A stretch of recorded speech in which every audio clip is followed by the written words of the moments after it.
didn't think nobody was gonna be up. Y'all want some early morning class? I told y'all he got me on a weird shift. I just got off the phone with y'all nephew right now. Good morning, Miss Ida, Auntie, everybody. Good morning. What is y'all doing up? It is 3 o'clock in the morning. Why is y'all up? Y'all don't never sleep. Y'all used to ask me, do you ever sleep? Y'all don't ever sleep now. I felt you this morning. Yep, I've been up too. I woke up at like 12. I woke up at 12. I was tired, y'all. I went ahead and took that magnesium bath, baby. I was done. Them magnesium baths is the truth. You hear me? If you have problems sleeping, take you a bath and some magnesium, honey. You will not have no more problems sleeping.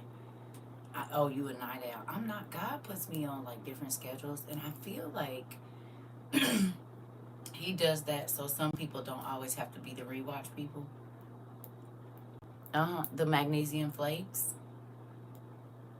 Yeah, the magnesium flakes, you can buy them everywhere. It ain't no specific kind. Just get some. And baby, you just put a little bit. They tell you to put 2 cups. That's too much. You just put just a little sprinkle of it in there, baby. You would be sleep so good. You could put it in the kids' bath too. You sleep so sound. And you wake up feeling rested. And we just found out it's a metal detox. I didn't even know that. It's a metal detox. So thank you. Yeah, it's a heavy metal detox. I didn't even know. Maybe that's why you feel so good afterwards. I don't know. But I know it do what it need to do. Because, baby, I'm energized this morning. I don't feel all achy. It takes all the pains out and all of that. Because, you know, I'm old. So, that's why I couldn't see y'all comments. So, I was just up. I was talking to my son. And then I told him, I'm about to go, son. I'm either about to lay down or go live. Good morning. What is you doing up? Y'all. WOIU, baby. We get our sleep, but we be up. Hilarious. Rika, y'all remember when y'all used to ask me, do I sleep? When do I sleep? And now y'all be up all the hours I be up. Really? We are family. Too bad y'all can't be family and help me come over and clean this dang office.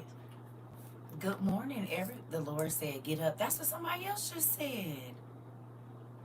Okay. So can I tell y'all what just happened? Good morning, Tanisha. Okay. So I was just listening to my music, right?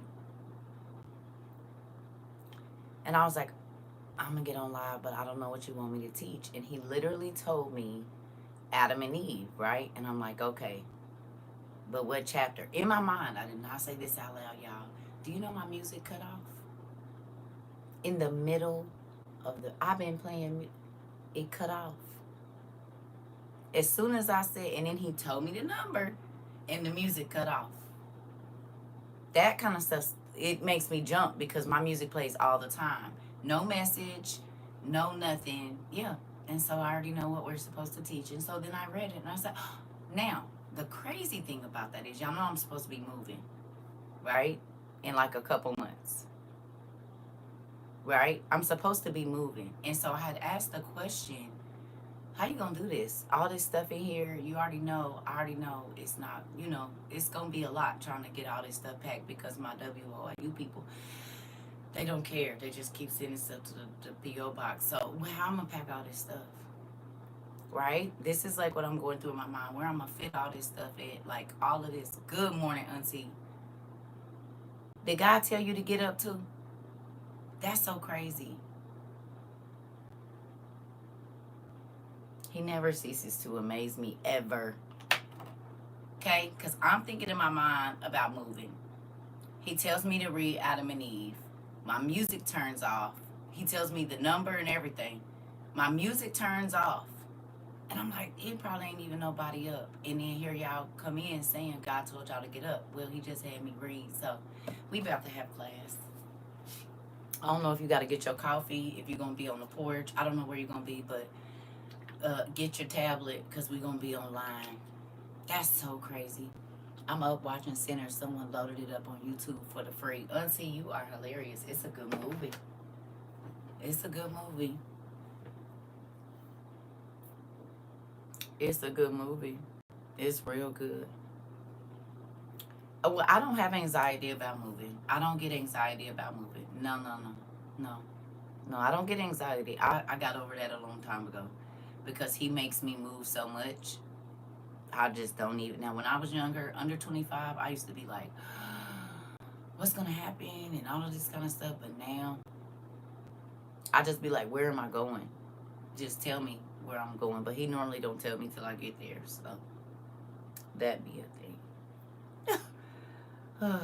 Or like 3 days before I'm supposed to be leaving, he'll tell me when I'm supposed to go. It's like a secret mission because he don't want me telling nobody where I'm going. Because people will be like, okay, so where are you moving to? Da da da da. And I'll be like, I don't know.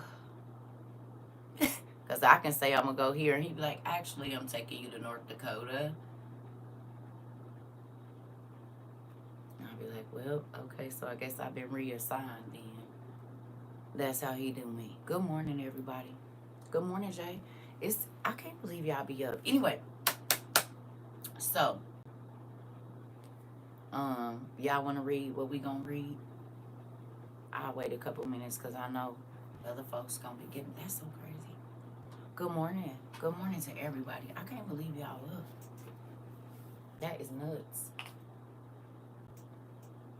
But we going to sacred text. I'm up every night at this time. Okay.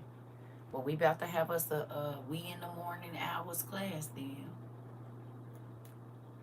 That's what we gonna do. Good morning, Lady SK. Good morning, everybody. You said I'm ready for this lesson. Yeah, because he stopped my music. Dad, you did not have to do that. Like, every time he does that, it spooks me. I'm not joking. You would have to understand how much I listen to music. So if he stopped my music and ain't nobody calling, normally it's right after a thought. And it freaks me out every time it happens. But here we go. So I'm gonna wait till 10 minutes, y'all, because I know folks, I don't know how y'all be feeling it, but y'all be feeling that I'm up. But we gonna be on sacred text, and we are gonna be in Adam and Eve. Yeah. That's where we're going. Okay.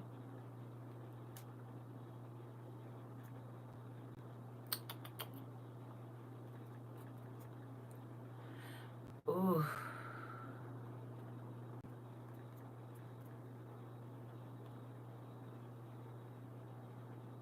I used to keep all this stuff bookmarked. I got too many devices. Sometimes it's bookmarked, sometimes it ain't. We just gonna look over it.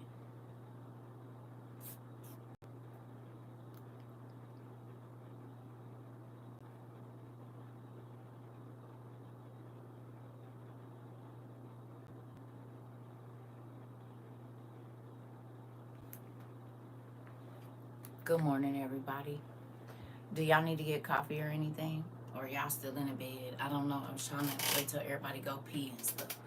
Get your drink or whatever you need, because I know there's a whole system. When I get up in the morning, I'll be needing to sit on the bed for a minute. Then I'm going to go to the bathroom.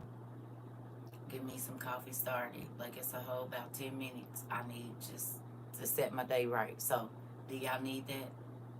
I don't know. I don't know if y'all need it because it's early, but if you just woke up, then I know there might be some things you have to do. Like, get your headphones. Is we waiting on y'all to get y'all stuff?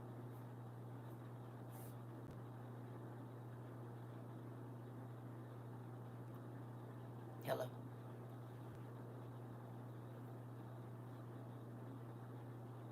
Yes, please. Okay. I just want to know. I don't be trying to rush y'all, but I know some folks is just getting up. We old. We need a minute. Kids can jump right up, baby. I got to get my life together for about 10, 15 minutes. I gotta go to the bathroom, turn the coffee on, sit there, check my messages, and I always miss I told y'all my kids always text me or call me when I'm asleep. That's so crazy. I can sit up all day, they're not gonna call. As soon as I get ready to do something, they gonna call my phone. It does not ever fail. It's every day. Every single day. So to those of you just coming in, we're going to be in Adam and Eve on sacred text. I think that, and I know we've read this before, but Yeah, you gotta get up and get moving for a minute. Let me get my, my bearings. Gotta make sure don't nothing pop out of place. I hope I ain't pulling nothing while I'm asleep. Hell, for real. But did y'all hear that song? I need y'all to listen to that because it's a. Can we just listen to my favorite part of it real quick before we do this lesson? You need to be able to say this today.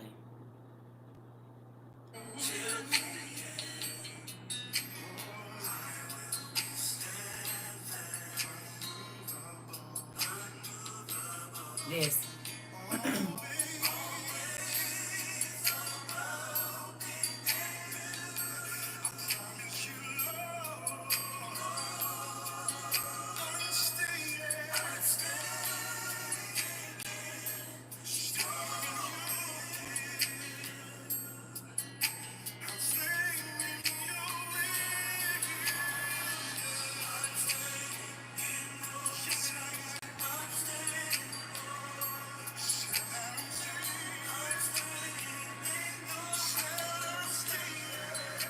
Who can say that now?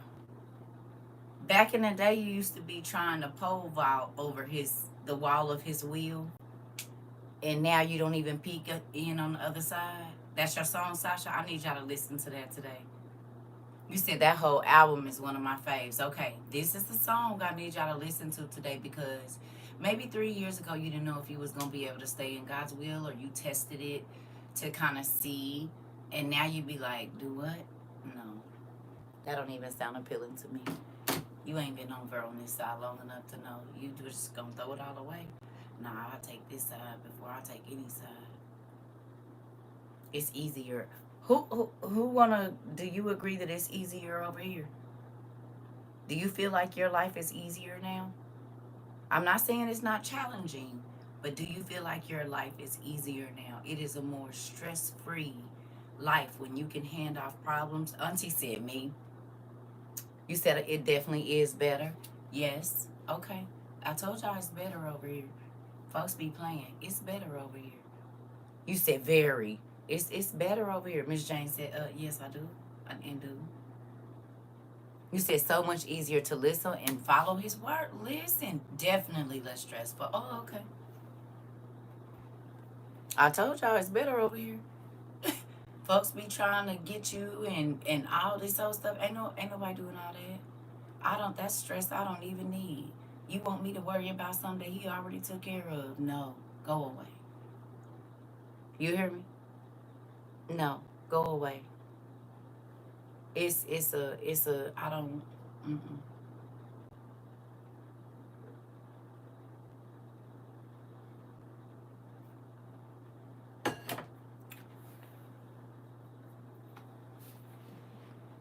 So, oh, anyway, um, y'all ready? Y'all got y'all stuff. Y'all got y'all everything. Y'all got you on sacred text. Are you ready? We about to read about Adam and Eve. And for those of you that are new to my class, we read out of the lost books. What we read, and you're not gonna find it in the Bible, but I think it's instrumental in understanding how humans work. Will you agree that Adam and Eve, if you could have read that, for those of you that have read Adam and Eve or the Cave of Treasures, the book has a few different names. Do you wish that it was in Genesis?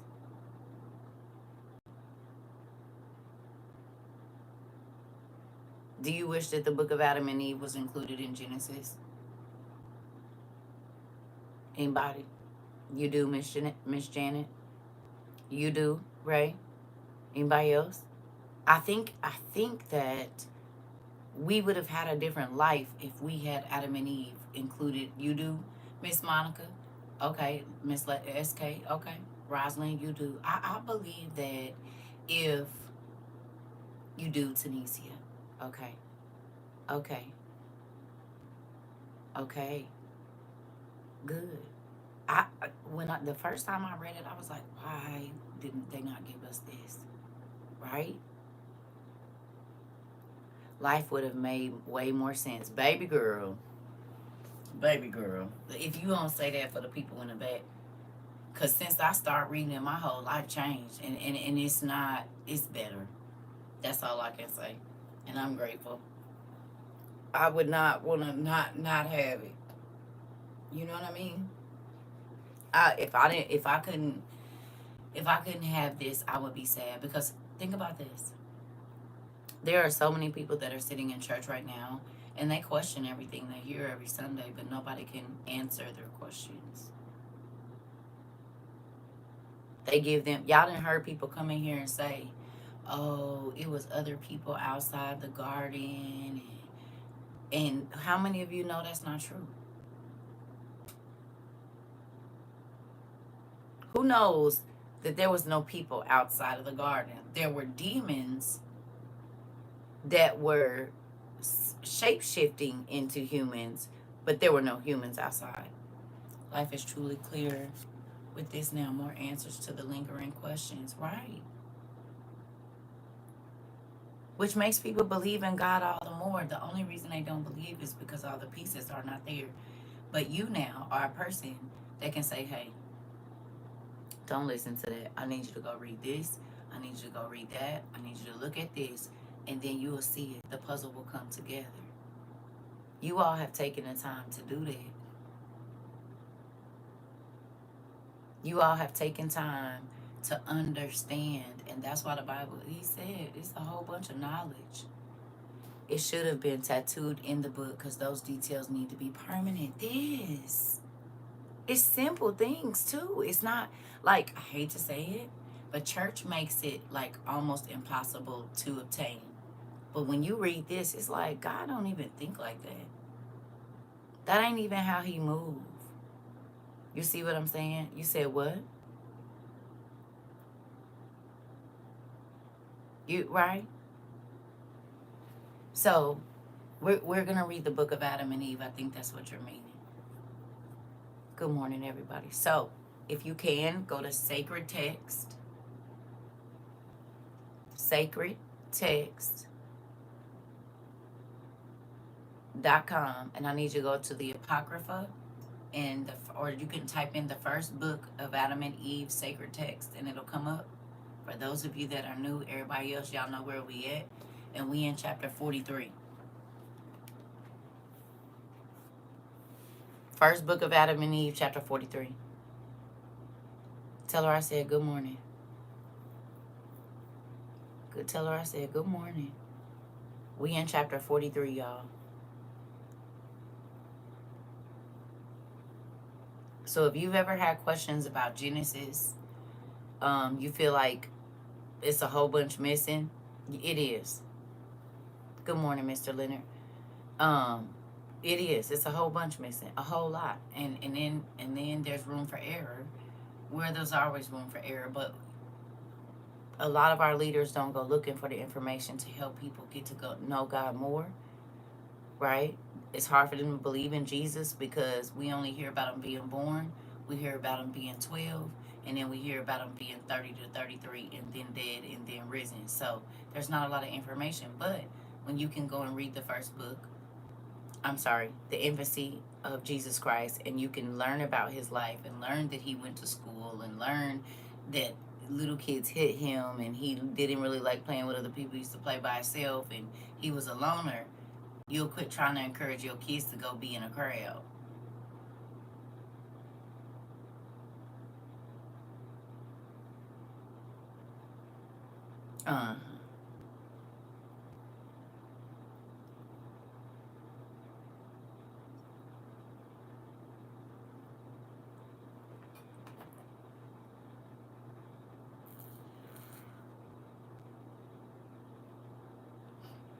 You said that's the official site, Sacred Text? What do you mean, official site? You can read the book of Adam and Eve everywhere. It's in real books. It's one up there, too. Or are you saying that's where you need to go? The official site for what?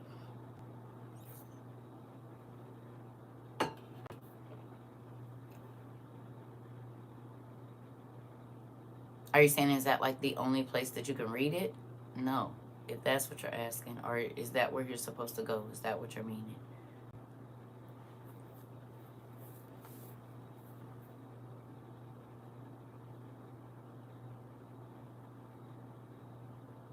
Okay. Y'all over there at 43?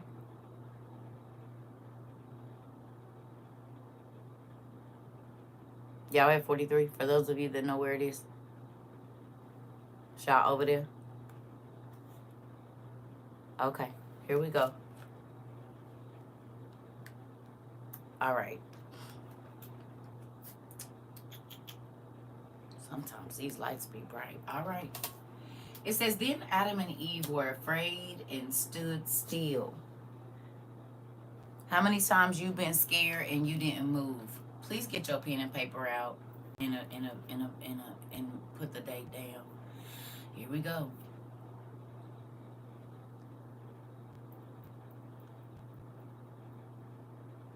Hello.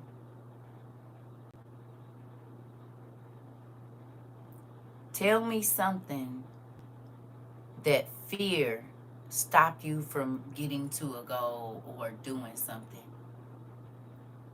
How many times has fear trapped you and stopped you from moving? Whether it be a job, to go to school, out of state, to try something new, only because you were scared to step into the unknown.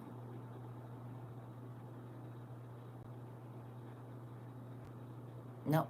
Nope. I just said, how many times has fear stopped you from moving forward, from moving, from going? You just stayed still going through the same stuff, still having the same conversations, still dealing with the same people, still acting the same. Fear had you still.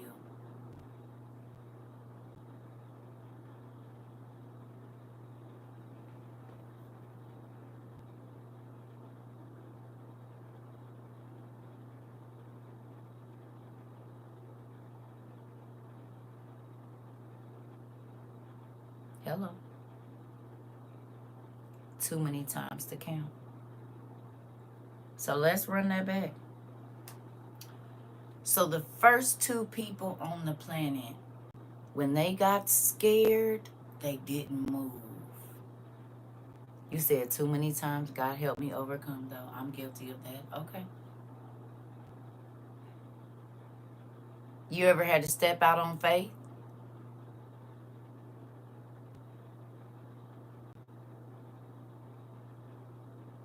Move somewhere where you don't got a job, no money, don't know nobody?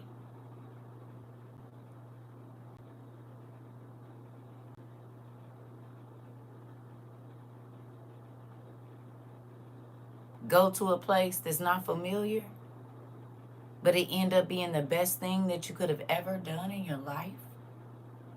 I was asking if that's where I was supposed to be, but I think you come and then post. Oh, okay, Pumpkin. So they playing with our comments already, huh? It's 3 o'clock in the morning, TikTok. Yes, and it was scary. Okay. Can I ask you a question? How many of you coming over to WOYU was a leap of faith or a walk into the unknown? Stayed in another country with only $233 for up to 8 months. That's what I'm talking about, nephew. That's the kind of living I like to hear about. Clock your nephew. That is the type of living I like to hear about, baby. Come on. You said God kept you with $233 in another country for 8 months. Come on with it. That's the stuff I like to hear. Folks want to ball out and talk about how they live well and you already had a lot. Yeah, that's not a miracle to me. Tell me about how you made it 8 months in another country with $233. That is the stuff I want to hear about. You said, yes, been here for 3 years. It definitely was for you. So coming over here was a step into the unknown. Coming over here was, ooh, this lady's a little wild, but something keeps telling me if I just listen a little bit. I don't know. I might not go back for a couple of days, and then I'm going to see how I feel. Then I'll go back and kind of peek in one of her classes. Be user 24630 for a year and 7 months.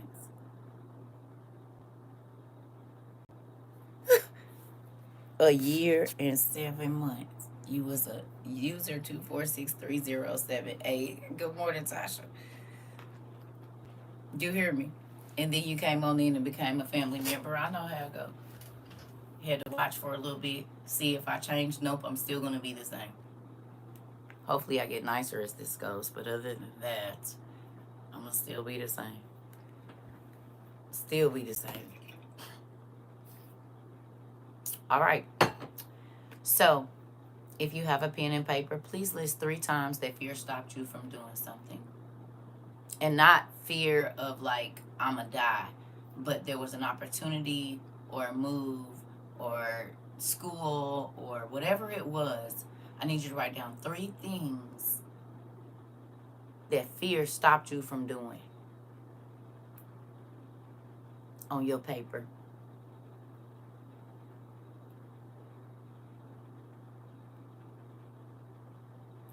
And then put a hyphen there and write whatever the missed opportunity was.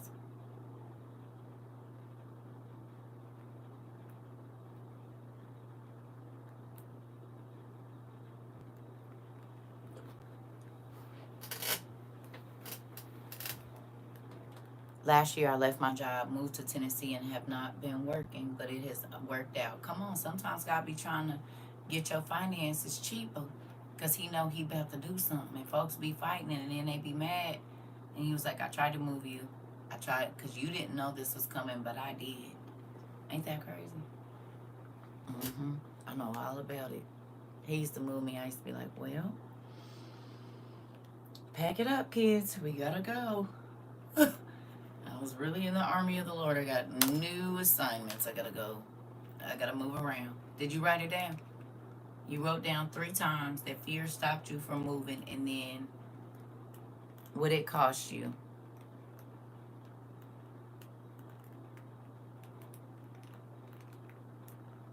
Put a thumbs up when you got your 3 things, and then what it cost you. How do you surrender in those times? It's not, it's a learned process. But every time that God comes through for you, then it makes you lean on him more and you don't stress about certain things because you already know he done worked it out. Fear of algebra has kept me from getting my bachelor's degree. I hate algebra. But stop saying that. And when you go to sleep, play algebra in your sleep. Real low on the side of your bed.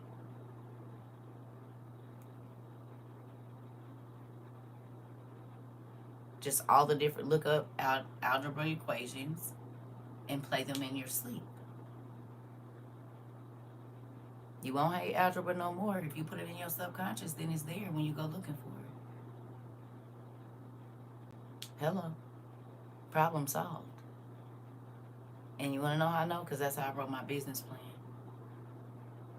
Not under your pillow. Just put it on the side of your bed.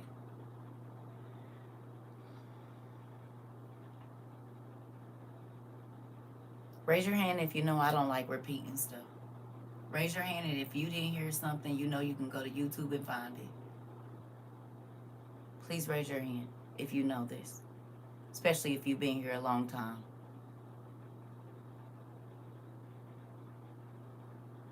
Anything you miss, all you gotta do is run over to YouTube and grab it. Thank you. Okay, moving on. All right, now. It's a rule here. Thank you. Okay. Okay. What was we talking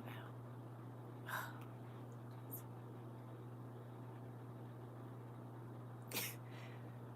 I'll be right back. I'm gonna make me some coffee. Oh, okay. Yeah. Don't put it under your pillow. Listen, anything you want to learn, this is for everybody in the class. Thank you. Okay. Yeah, I'll write that down. Anything that you want to learn, the reason that you remember songs that you don't even know the name of it is because it went into your subconscious. It could have been a ad, elevator music. Somebody could have been talking at the restaurant. You don't even know why you're thinking about it. Okay, so if it can play over and over and over and over in your mind and you don't know where you got it from, then the easiest way to learn something for real is to put it in your mind where you're not thinking about it. because your brain is logging all the sounds around you. This is how God wired it. You never just thinking about one thing at one time. I guarantee you, you can't. Because even though you're focused on this, you're hearing the cars, you hearing your kids, you hear your boss behind you, you listening to the sound of the machine clicking on. Your brain is registering every single sound, light change, and everything in your mind. Do you hear me? This is it's a real thing. Okay.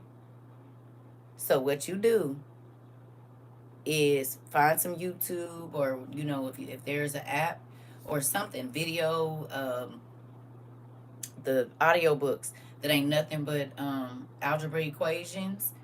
Then you just play that in your sleep every night. But it don't gotta be loud, just close enough to where your subconscious can pick it up, and you'll be looking for it'll just click. That's how I wrote my business plan. Some of it, whatever I could get, that was whatever the things I did. But then I just started praying, and that's when God started taking me to the Bible and making me do a lot of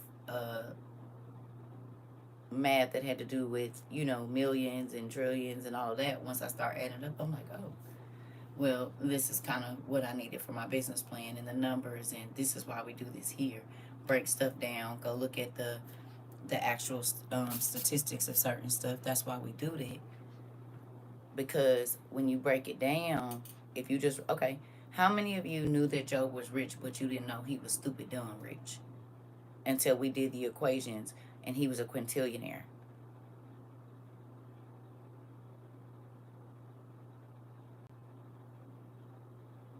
You knew he was rich, but you didn't know he was a quintillionaire. That's a different type of rich. That's more than Jeff Bezos rich. Jeff Bezos is not a quintillionaire, is he? Isn't he still just a billionaire or a trillionaire? He's not a quintillionaire yet, right? Or is he?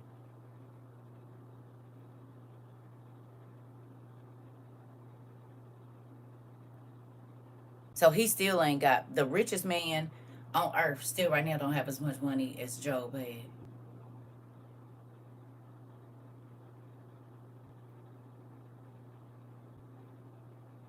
You see what I'm saying? But when you don't add it up, you think, oh, he probably just had a couple goats and stuff.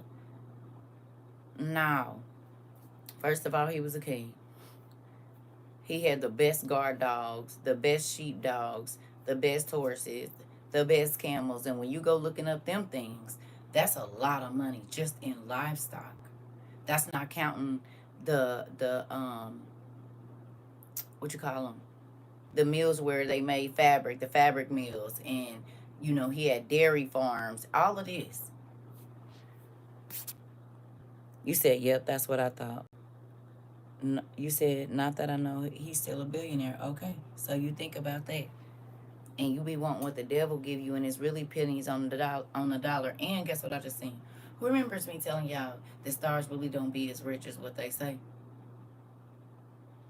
And this is why I wasn't never impressed by the money and all of that. And I used to be like, I don't care. Your money don't got nothing to do with me being able to feed my kids. So I saw a video of a young man who works with the stars, and he was like, what y'all don't know is these stars is broke. They don't have no money. Everything is loaned, this, that. They are in the hole. You remember me talking about that? And now everybody is starting to come out and say they really don't got no money. But I kept telling y'all, I know, because it's a lot of people I've been around, and I'm like, nigga, you don't, y'all be doing all this, and that ain't even what it is. This stuff ain't even yours. But we also talked about that when I told y'all, don't be so impressed by a lot of these influencers and all of that stuff, because a lot of that stuff don't be real. A lot of it be rented. It be a whole thing. It's all given to them by labels. Exactly. And it's not given to them because they have to turn them bags and stuff in. They don't get to keep that stuff. That's why you always see them in there, but they don't show that they brought all them bags that they didn't had for the season, and they take them back in there, and then they get some new bags. Yeah. No. Consignment is a thing. All that stuff they get is on consignment. The label has a contract with the clothing company and this. Yeah, exactly.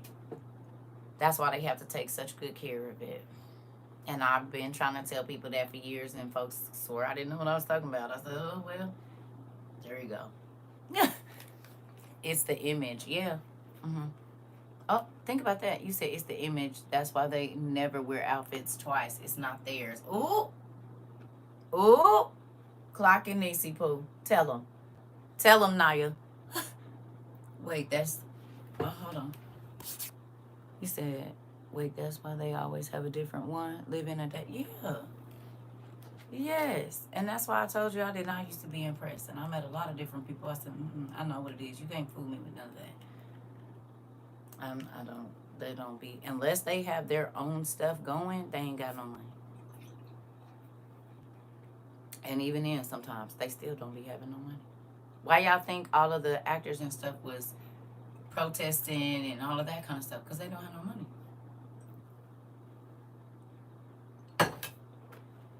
They do not. It is all a facade. And we talked about that, didn't we? I said, do not buy into none of that. Because now, again, we talked about the value of those bags. And people was calling me crazy. And I said, I promise you, it didn't cost more than $25 to make. And you just spent $4,000 on it. That's crazy. I'd rather go get me a real leather bag. I might pay $50 for it, but it's definitely worth $50. A slave to the game. Yep. I think that's why all the rappers are trying to create their own labels now to get out of debt. Yeah. Because the devil don't give you nothing without taking your every. See, listen. We did talk about Hollywood, Miss Monica. We did. Because I'm trying to tell you, listen. Once I realized the devil's trick, listen. When I say I don't got nothing from when I was out and about, when I was outside, time to pop out. When I was outside, baby, I don't got nothing. And I had very beautiful things. I don't have nothing from when I was outside. You hear me? Not one thing. And was grinding. You hear me? I don't got nothing. Not a car, not a pair of drawers, not a statue, not a table, not a jacket, not a nothing. Because anything that is ill-gotten, niece, I'm trying to tell you, I ain't got nothing.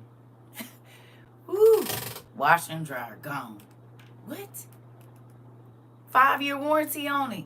What you mean I gotta sell it? God said get rid of it. Give it away. Hold on. You can hold on to it, but you about to fall deeper and deeper and deeper and deeper into what I don't want you to be in. Trying to hold on to it. Either you let it go and let me give you a new life, or you hold on to that and it's gonna be what it's gonna be. Lucifer ain't giving you nothing without taking 100 times what he gave you back. And what he gave you ain't, it's a cubic. It ain't even a real diamond or nothing. It's a cubic, I promise it is. Every single thing that he give you, anything that you see, it is all costume.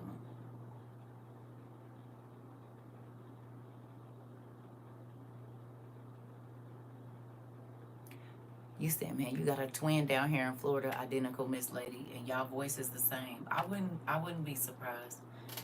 My daddy is from the South, and you know, he was a handsome gentleman. Ain't no telling. Ain't no telling. And I got a lot of family on my dad's side and my mom's side. And they are from the South. Excuse me. You said what, nephew? It's a fake. It is.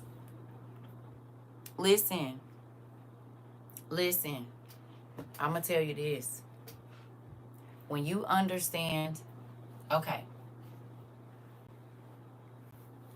You ever bought anything from, well, don't say this.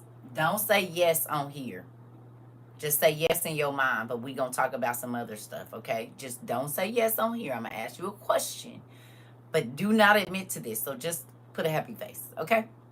That's what I want you to do. I don't want you to say yes. I want you to put a happy face, okay? If you've ever bought anything from a booster, how long did you keep it? How long did you keep it without a stain on it? How long did you keep it without a tear on it? And then, what hole did you fall into nephew. He said, happy face, happy face, happy face, happy face. Love you, Auntie. Listen, this part.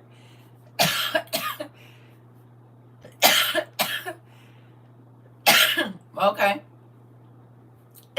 I already know how it goes, so that's why I said just put your happy faces. So, if you've ever bought anything from a booster or y'all know the people, everybody that come around to the hair store and all of that, everybody, they come around the truck and they got the truck and they like, look, I got some TVs right here and these PS5s and stuff. You can get it for 200. Where you getting from? All my cousins to we just got the hookup. That's all. Okay, so them people. If you have ever purchased anything from them, what was the situation right after you bought it? Did you get a bill? Did your tire go flat? Did your car start knocking?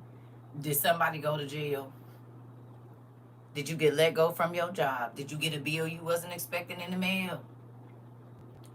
Because whatever it is that you just purchased, you just put yourself in a hole 7 or 10 times larger than the value, not what you paid for it, but the value of that item.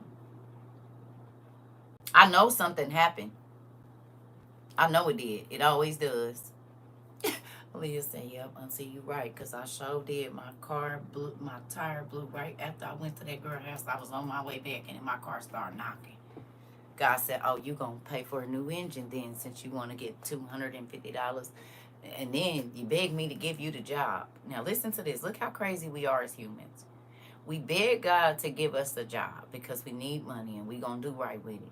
Then as soon as he gives us a job, we start going and getting things that are ill-gotten, and we take the money from the job that we begged him to give us and use it to pay for things that were gotten the wrong way. Make it make sense. And then be mad. You said, you sure not talking about income. Uh-oh. Uh-oh. Uh-oh. Uh-oh. That too. That too. Hear me. Hear me. Hear me. Okay? Think about it.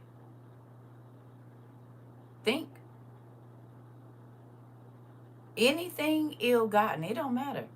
Income taxes, anything. I don't get income. Moving on. Income taxes, all of that. Anything ill-gotten, you're going to pay for it for a long time. A long time. And that's why I say, I'll wait. My friends used to check, girl, please, because you could have it right now. I said I could. But I'll wait. Because it's going to put a bigger hole in my pocket. Immediately. You ever wondering why you said I stole something before a dog chewed it up in the next week? That's why you put the sad face, because that statement was for you, Niecy Poo. It's okay. It's a lot of people in here. They ain't going to tell their stories, but I know how it go. Baby, listen. I know how it go. I do. It's hustling backwards. Literally. You did not get a deal. You got swindled. And that's how Lucifer do with you. You literally got swindled. You thought you got a deal and you got swindled. And everybody involved got swindled. Because anybody that, oh, such and such got this, so you going to call somebody and tell them they got some stuff. Okay, so you get a part of it too. Let's see what happened to everybody in 2 weeks from now. Anybody that you said Rumpelstiltskin, listen. In real life. In real life, Naya. In real life. It's a real thing. And that's the scary part. Is because the devil always tricks you into thinking that this is a better deal right now, but it's fool's gold. And he being got your real stuff, but you got the fake stuff. You hear me? He got your real jewelry and gave you some plastic with a little sparkle on it. Bamboozling yourself and others. Yep, because anybody that's a part of your plan gonna get a part of the judgment, the punishment. So if all of you and your friends start following off at the same time, y'all might have want to look and see what y'all just did together. Everybody start a little sparkle. That's it. That's all you're gonna have on me. Once I started realizing that he was giving me costume jewelry, and I like costume jewelry, but you don't get to give me costume jewelry, sir. God give me the real thing. Whatever it is that I want, he gonna give me his best. Lucifer is always trying to take your best while thinking, making you think he's giving you your best while he's giving you absolutely nothing. All some dummies, nephew. Literally. Mm-mm. And that's why I be telling people, I know you don't read the Bible. And they be like, what? You don't remember when old boy and his homeboys got together and they figured they was going to bring some stuff back, and God said, move back, everybody. Open the ground up and drop them up in their families and all over a couple gold cups and stuff and some sheep, nigga? Nah, I'm cool. Gave you that copper covered in gold spray paint and calling it the new diamond. This part. This part, nephew. Excuse me. And I learned. Okay, think about this. He that rich best friend that been spray painting all that jewelry. This part. Literally. And stealing your real stuff. Gave you a big fat herringbone and it ain't real, but took your solid gold chain that your grandma gave you with a solid gold pendant on it. Right? And gave you some plastic rings from Lowe's hooked together and spray painted. Mm-hmm. You said Book of Joshua. Sure did. Whole family got that punishment. Listen. And that's why I ain't with no cliques. I ain't with not a damn clique. I wasn't with a clique with my family. And I wouldn't. No. I don't care. Oh, you scary. No. No, I'm not scary. But I tell you this, that's not a wise idea. You about to have there. Straight out the gumball machine. Listen. How many of you the devil has given you fool's gold?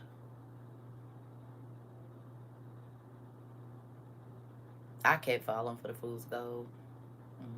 It took me a minute to take a little piece of sharp something and try to scrape it off to make sure it was real. Yeah. Mm-hmm. Yep. And then you just be sitting there looking stupid. Was y'all looking stupid too? Because I was looking stupid. Then hyped up this fool's gold and been all excited about this fool's gold, and then it started turning my neck green. And so my crazy tail just tried to put a little bit of clear fingernail polish on it and just not move too much so people can't see. Yeah. You said was 17 with green ears. Listen. Listen.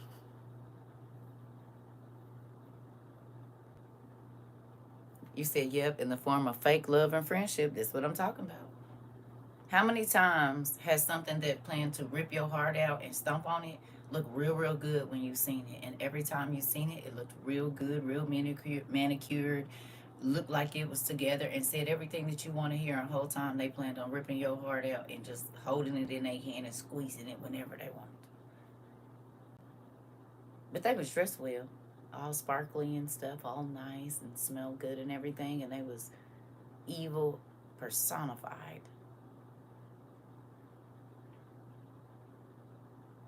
You said you look better every time, yet still poison. Listen here. Fool's gold. Fool's gold, literally. Ain't that crazy? A lot of the people that we see in the world right now, fool's gold. They look good. Everything is to the T, but baby, on that inside, they are off. Off. And you can see it when their version of their world is exposed. You see a whole different being. The prettiest packages with the nastiest gifts on the inside. I'm trying to tell you. Let me meet you without all the wrapping on it, and then we can get dressed up. You hear me? Let me meet you without all the wrapping, and then we'll do something else. Take all your wrapping off. I don't want to see that. I want to see you at your, you know. That way I know what I'm dealing with. Because how many times have you bought something offline or whatever and went to open it and it wasn't in what was supposed to be in the box, wouldn't be in the box? Yep, I done did that with relationships. Yep. This is not what I purchased. Hold on, wait a minute. Let me see. Oh, hell no. Where did this come from? No, I don't want that. But by that time, it's then snatch me in the box and close the damn lid. Mm-mm. I don't want no parts of it. Yep. You seen people open up a gift and whatever is in there snatch them in their crazy situation with them. That's how the relationships we be in be. And friendships and family ships too. They pull you in. You open the door and say, you all right? And they snatch you in and now you locked in that crazy I almost said crazy donkey situation with them. That's exactly why I don't like surprises much. Listen, because how many times have you went to help somebody and now you involved in some stuff that did, you said no receipt, no refund type of, oh, Jesus. I can't get my money back. I can't exchange this nigga. I can't turn him in for another one. You mean I gotta keep it? So this marriage certificate says I gotta keep him. You can't trade a new and get a new one every 2 years. That's not how this works. Like there's no husband forever plan where you could just trade them in every 2 years and get a new one, pay a little something, and get a different one, huh? No, got it. I'm just stuck with.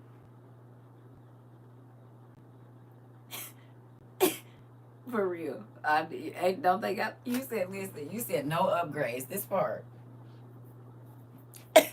and I ain't got no receipt or nothing. I don't know what I did with it. I lost it. Where, man, a warranty or something. That part.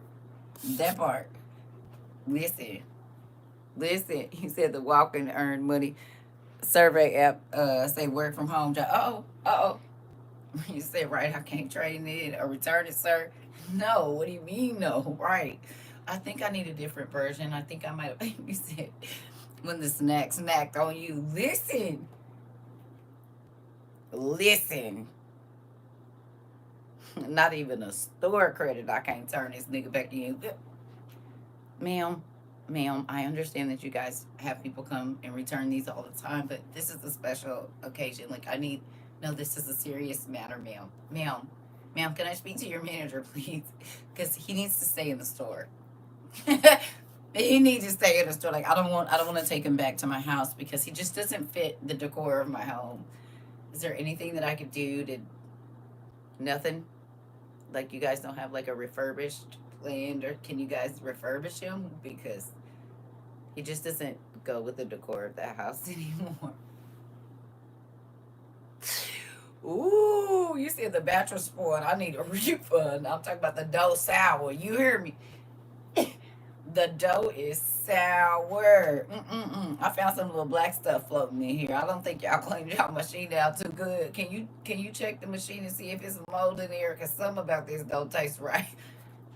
Listen, something about this. I don't think I bought the right thing. I was trying to try something new, but no. Let me go. Let me just. We're fine.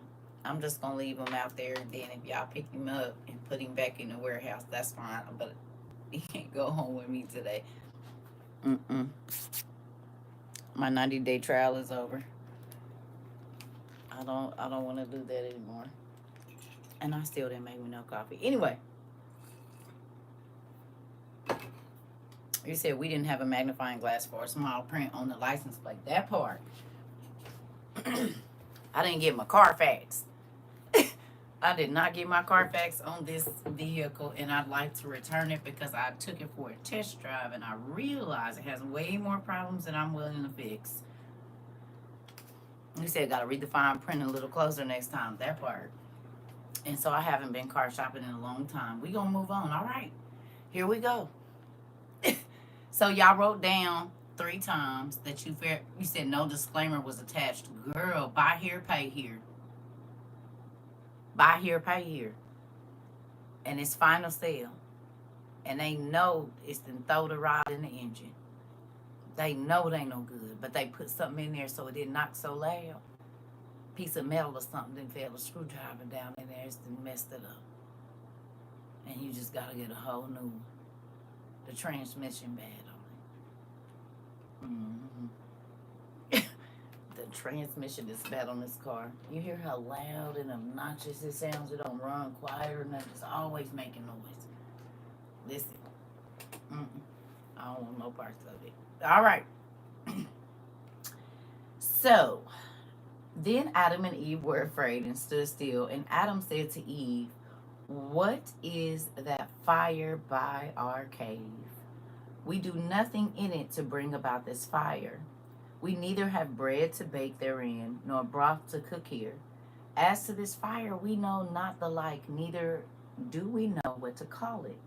But ever since God sent the cherub with the sword of fire that flashed and lightened in his hand, from the fear of which we fell down and were like corpses, have we not seen the light." So they saying, since God sent the angel down with this sword of fire, we ain't seen no fire like this. But now, O Eve, behold, this is the same fire that was in the cherub's hand, which God has sent to keep the cave in which we dwell. O Eve, it is because God is angry with us and will drive us from it. O Eve, we have again transgressed his commandment in that cave, so that he had sent this fire to burn around it and to prevent us from going into it. If this be really so, O Eve, where shall we dwell? And whither shall we flee from before the face of the Lord? Since, as regards the garden, he will not let us abide in it, and he has deprived us of good things thereof. Did God deprive Adam and Eve, or did they deprive themselves?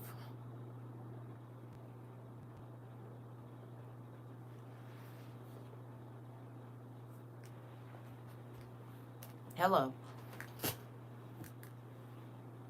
They deprived themselves of the blessing of staying in the garden. But you hear how he said he deprived us.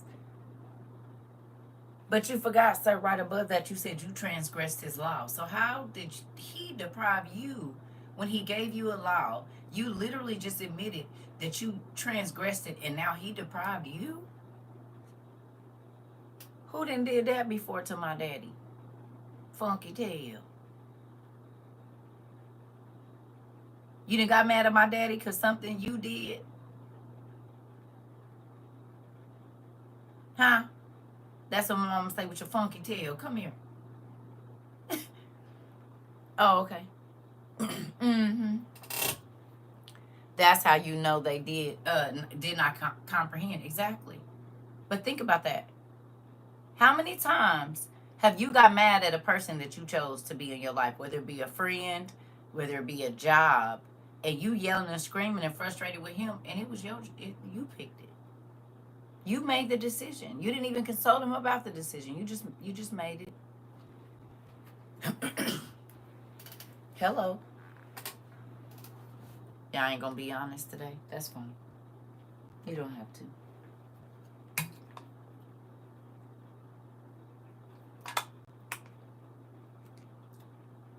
You said no, I was just complaining about my job. Okay. Guilty. I know I am. God, why you let them do me like this? He said, I told you don't pickle. You never even asked me. Not the shield up. Is that your church finger, Amber? Me answering a phone call yesterday in journals about it.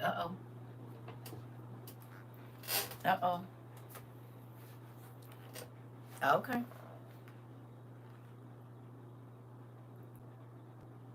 You said that be me. I did never ask. Mari said that was me yesterday. I got a phone call and I sure wrote it down. Would you need me to do that? I didn't even ask, right? So do you see him working himself up?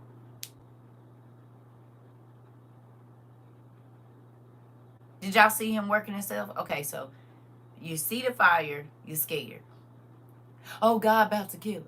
And if he do send us away from the cave, where we gonna live? And how we gonna?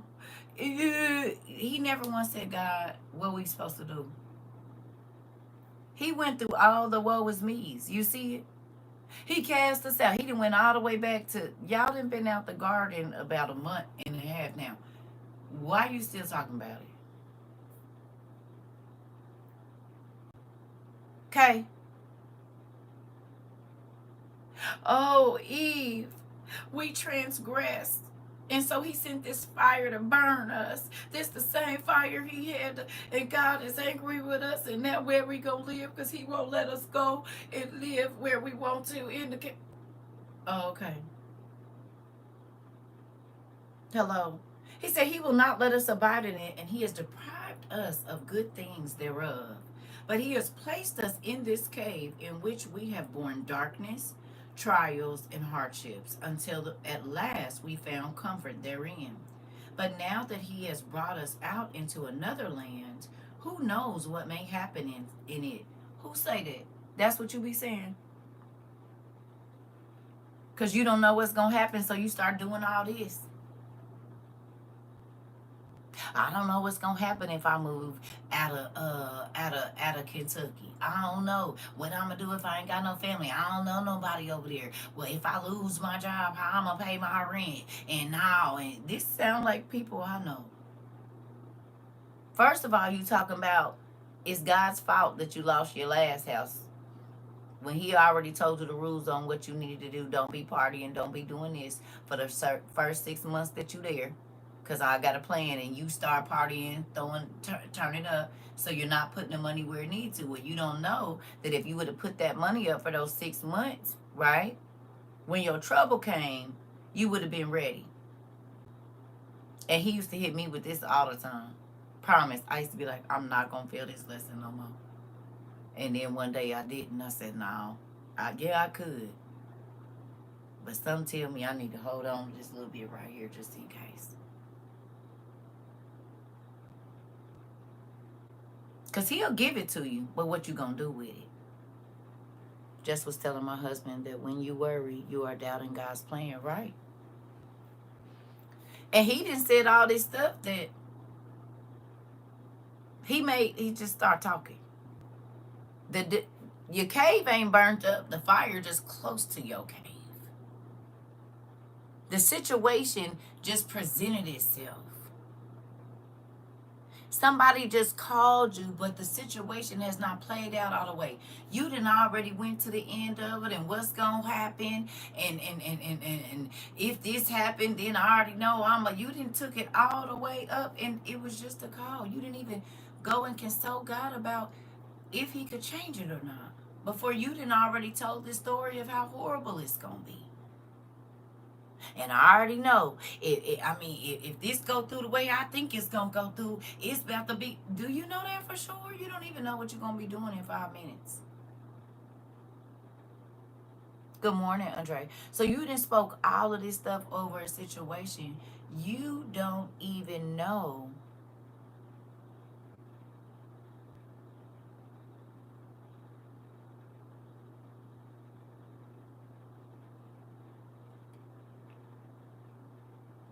that's never happened before. Did y'all see that? Did y'all see that? It said the video was uploaded to your videos. It has never done that. In 1,500 classes, I've not ever seen that. Did y'all see that?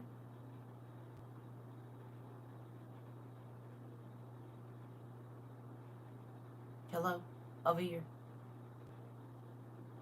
So they upload them while I'm in it? Okay. Yep, I'll be right back. That's crazy. That has not ever happened. It said your video was uploaded and that's crazy. Okay.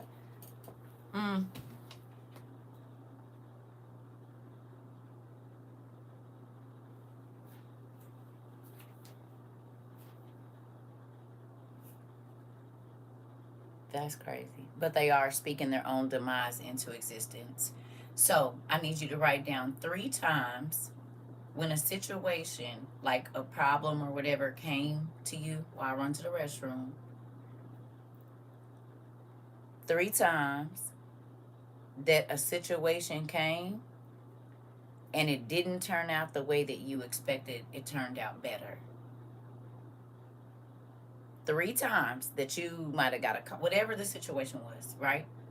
Where somebody spoke something, that maybe wasn't good information, but God actually, whether you prayed or not, he turned it around for your good, even though the information that you received was not good information. So you got your first section, right? It's times that you were in fear and it stopped you from moving. And then this next section, or this next 3, is you writing down situations that it was bad information, but it didn't. Well, I ain't gonna say that about the first man, because he out on. You trying to get me in trouble? You be asking. Listen, don't get me in trouble. You ask God, but I don't think I would. Don't put me. Give me your arm, Camilla. Give me your arm. Give it. Really. Anyway, 3 situations where you thought they was gonna turn out one way, and it actually turned out better than what you thought. Okay, maybe there was a negative report, but the outcome was not negative. Okay. I don't know if I should make me no coffee or not. You trying to get me in trouble? I can't see. Sometimes I can't respond, and then y'all be thinking I be ignoring y'all, but I have to be careful with what I say.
Sorry, y'all.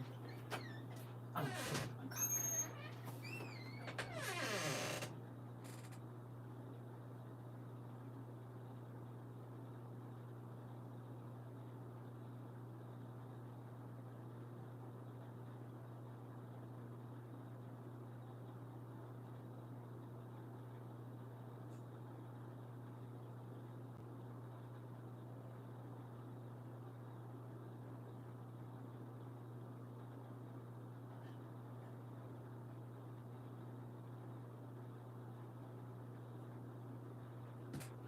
Okay. All right. Y'all got y'all situations down? Y'all got y'all situations down? Well, good morning. Oh, good morning. Oh, yeah. We in here. Auntie, we been in here for an hour already. We already been here for over an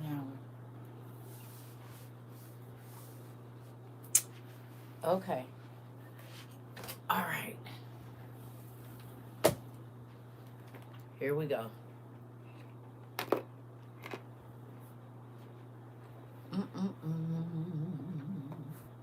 We have chapter 8 now, or verse 8. It says, "But now that he has brought us out into another land, who knows what may happen in it, and who knows, but that the darkness of that land may be far greater than the darkness of this land. Who knows what may happen in that land by day or by night? And who knows whether it will be far or near, O Eve? Where it will please God to put us may be far from the garden, O Eve. Oh, where, I'm sorry, or where God will prevent us from beholding him because we have transgressed his commandment and because we have made request unto him at all times." He's just freaking out. Oh God, oh Eve, if God will bring us into a strange land other than this, in which we find consolation, it may be to put our souls to death or to blot out our name from the face of the earth. How many times right before a blessing do you feel like it's got to be something bad?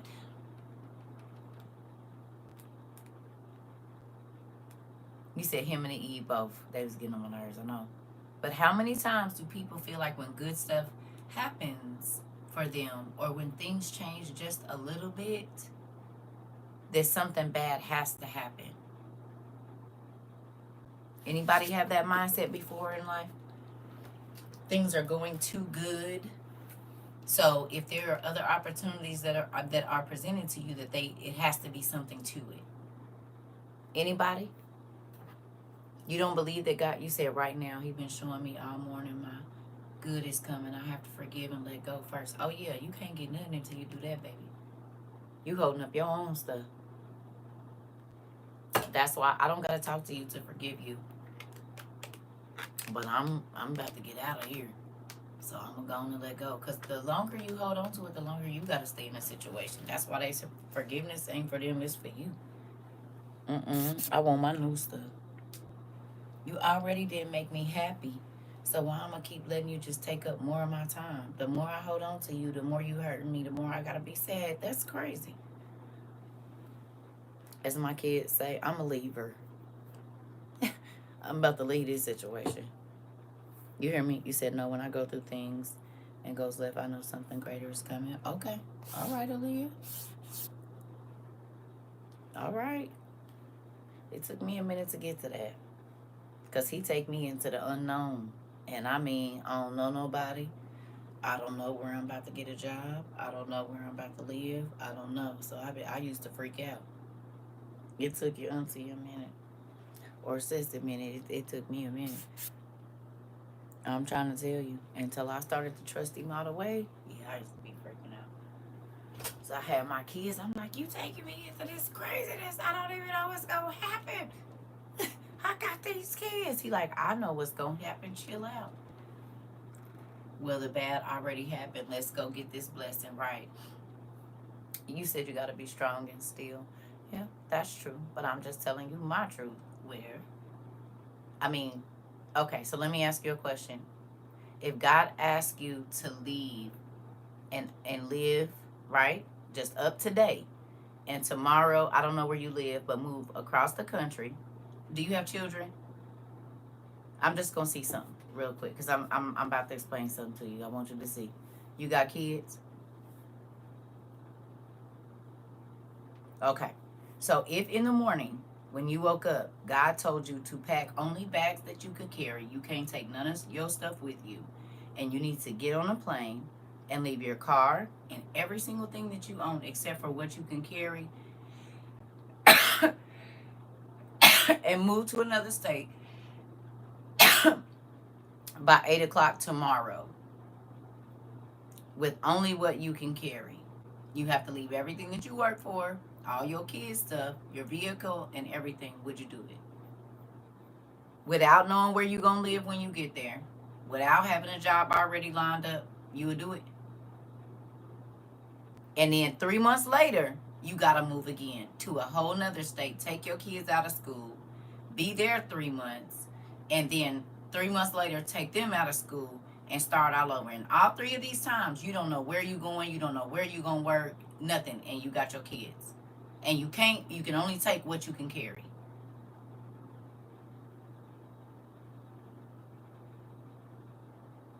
Tomorrow morning, no planning, no nothing. Could y'all do it? Look around your house and see everything that you got. Come on, Mari. You don't know right now? You could? Okay. So your faith is unshakable. All right. You would be in mayhem. You said you don't know. Anybody else?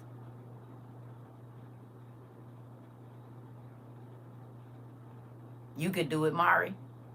Anybody else? Amber, you said you don't know. You could do it. All my hair stuff and food in the freezer. I'd eat fast. You said I eat fast food and go to packing. You would struggle. I'd be so scared. Okay. You would say, are you sure? Well, you already got to be booking tickets. What time is it? What time is it where you at? How many hours to 8 o'clock?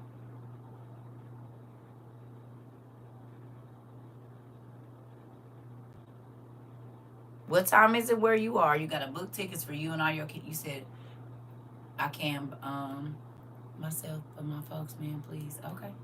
5:20. So you got about 3 hours, about 2 hours and 40 minutes to book y'all tickets. You can't tell nobody you leaving. You just got to get up and go right now.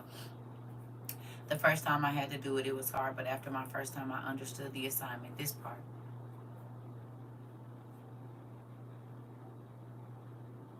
Mind you, you got kids counting on you. You leaving your job and everything. School, it don't matter if you just enrolled. It don't matter if you, nothing. By 8 o'clock, you need to be out of this state. And by 8 o'clock tonight, you need to be in a complete state where you don't got nobody, no job, no house, no car. Get off the plane. You don't even know where to go. You said it's 16 hours for you? No, I'm saying you got to be on the plane by 8 o'clock this morning. You got to be in the state by 8 o'clock tonight. No. Oh, yeah. No, you got to right now. If God said you're moving to Arizona right now, you said you would confirm the word, didn't do. Can't tell nobody else. Lord, that's heavy. Okay. I'm just wondering.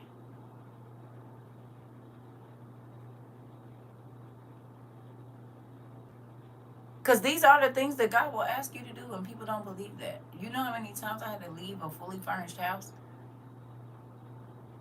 Everything I need in it, beautiful. 4 bedrooms, 2 bathrooms, 2.5 baths, nice. And had to leave everything and start over from scratch. Going to a city where I don't know nobody and taking my 4 kids with me. I lived in 3 states in less than 12 months. In real life. The way he moved, I'm moving with him. Okay. I just be wanting to know. Because it's a lot of people that say, I'm walking with the Lord, but are you? Because if he asks you to leave everything that you own, which is what he asked the first disciples to do, they didn't get to go back to their house and pack nothing. Did they? The people that wanted to go back and tell their family bye, he said, don't worry about it, don't come back. And then they was place to place to place to place to place. They had to leave everything there they owned. Families, mama, cousin, car, donkeys, fields, everything. They had to leave everything immediately on the spot and go.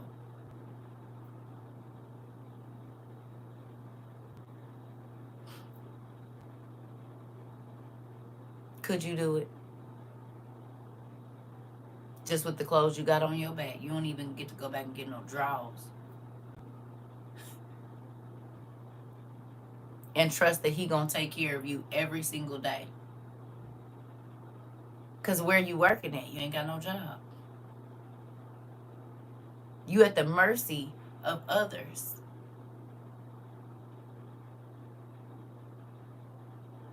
And you got a family that gotta go with you. It ain't you going by yourself.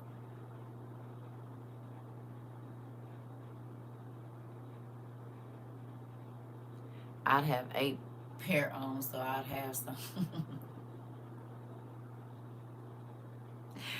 That's if they at your house. But if he said, come follow me, and he said, you can't go back, you got that 1 pair you got on, sis.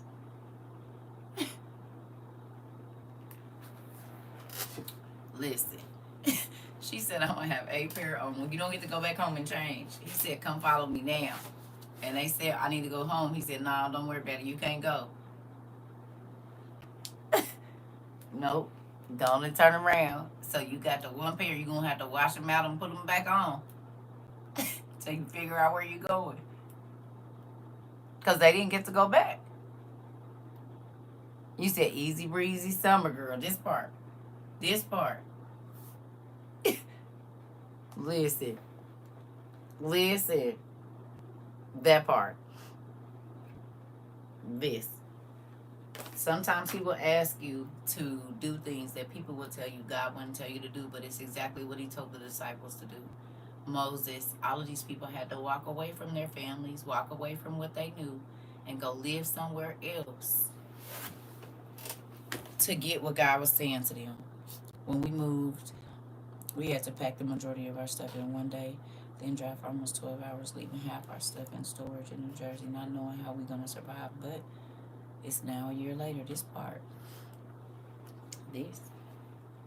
This. All right, here we go. So, he was freaking out, of course. 11, it says, O Eve, if we are farther estranged from the garden and from God, where shall we find him again? And ask him to give us gold, incense, and myrrh, and some fruit of the fig tree. Where shall we find him to comfort us a second time? Where shall we find him that he may think of us as regards the covenant he has made on our behalf? Then Adam said no more, and they kept looking, he and Eve, towards the cave, and at the fire that flared up around it. But that fire was from Satan, for he had gathered trees and dry grasses, and had carried and brought them to the cave, and had set fire to them in order to consume the cave and what was in it. So, whole time, they talking about God done set the fire, and God don't want them to live in the apartment, and God don't want them to have a job, and God did this, and woe is me, and God didn't have nothing to do with it. Lucifer set the plan in order. Lucifer is the one that went and got the brush.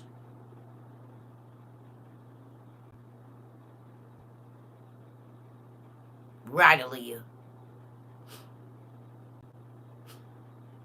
He done went through this whole woe is me about how God done left him, and he about to just, and everything is about to go wrong, and how we gonna eat, and how we gonna, because God put this fire here, and the whole time God ain't put nothing over there.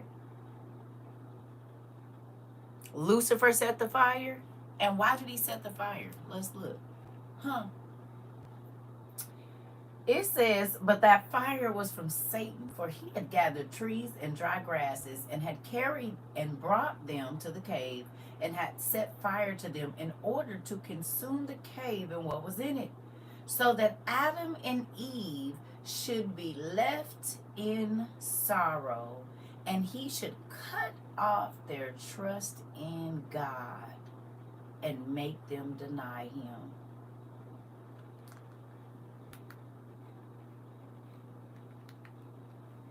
Hello. Key. Hello. Thank you, Pumpkin. Hello.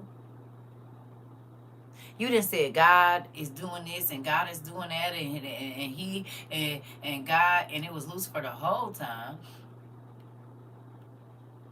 And the only reason he brought that trouble to you is to make you not trust God.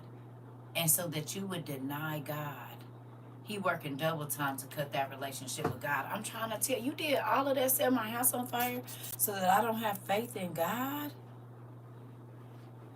You said, yep, and they fell for it. Uh-oh. Like a card in New Orleans, a card game in okay. How many of us? Who's guilty? I'm going to put two hands up. I used to do him like that all the time. I'm going to put two. Anybody else guilty of that? Woe is me, woe is me, woe is me. And God ain't said nothing. He just sitting back watching. Because you blaming him for something he didn't even do. Oh, okay. So it ain't just me. Okay. So we act like our parents, Adam and Eve, sometimes. You see, you act like your daddy and your mama. The first folks.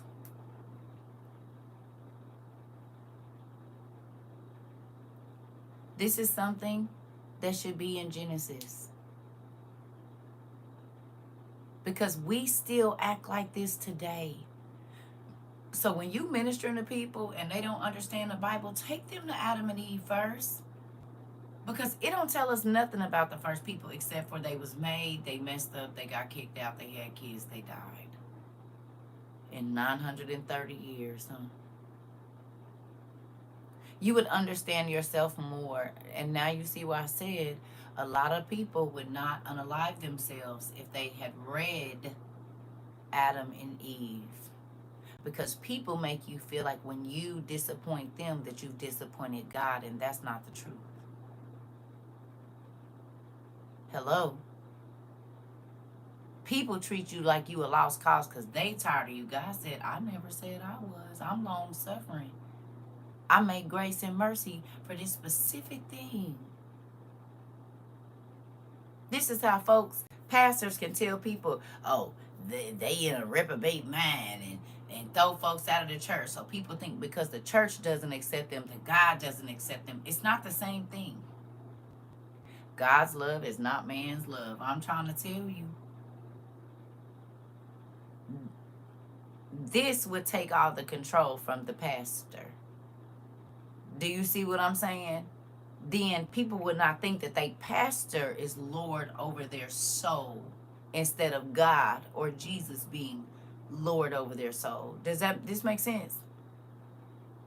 A lot of people don't want God because they were rejected by people in the church. And they think that because the people in the church rejected them, that God rejected them. But the church and your pastor is not God.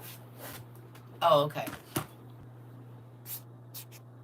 Just had this conversation last night with someone. You said this should be in the church. Well, yeah. So many people have walked away from God and start believing other stuff because there wasn't enough about the first people. But the book of Adam and Eve shows you every single, they try to unalive themselves. They went on hunger strikes. They threw fits. They passed out. Every time, kept messing up. But the world will make you feel like you're a lost cause when the first people went through the exact same thing. Kept falling for the same lies. Kept falling for the same spirit in a different transformed. Oh, wow. That's crazy. No, we're not doing none of that. You see what I'm saying? So if you are trying to help a person, not forcing them, but if people ask questions about what, or if they say, I don't believe in the Bible because it was only two people, where all the people come from. Actually, I got about 3 books. I could help you with that. But first, let's start with the first 2 people because they was crazy. They did all the same crazy stuff we did. Nuts, right? But you don't read about that in Genesis because it just say they was formed, they messed up, they had kids, and they died. It don't tell you nothing about Eve in Genesis. It don't even tell you when she died. And she died 6 days after Adam.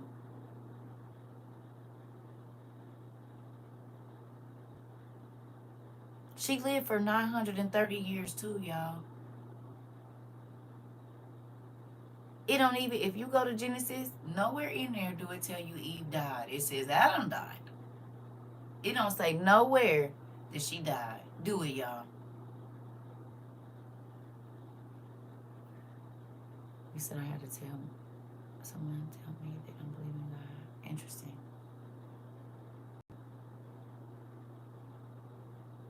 You hear me?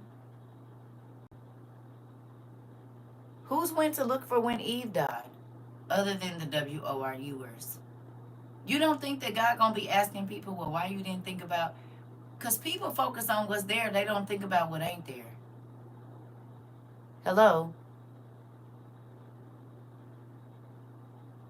She was the first woman. You don't think we should know when she died? You don't think that's important about nothing about her life and how she thought, seeing as how all these women over here?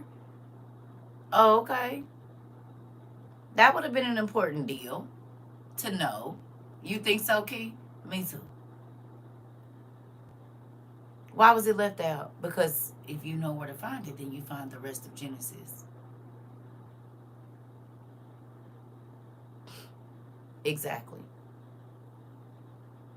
Sometimes it's not what's there, it's what's not there that makes you go looking for God. But think about how many people in religion have got just comfortable with what they won't even read outside of that. If you ask them, when did Eve die? Some of them never even thought about it because it don't say it in the Bible. If you go look and you find hope, you sure do. And understanding and wisdom and knowledge and all kinds of stuff. It's great. Think about that though. Something so simple, but it's a massive thing that you should know when the first woman died. We know when the first man died. They confused the shepherd's role with the judge's role. Ooh, Murray. They confuse the shepherd's role with the judge's role, and they don't realize that the judge has already called for the shepherd to be replaced, yet they won't let go of the sheep, which causes confusion. Go on and bust them in the head, nephew, at 5 o'clock in the morning. Do it. And this is why pastors don't be wanting to mess with me, because I'll tell them quick, I don't answer to you.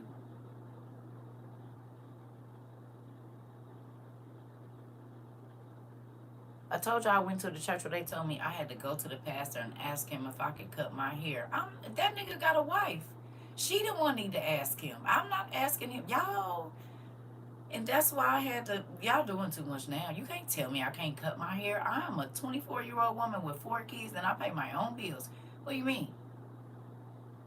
This apostolic for you though.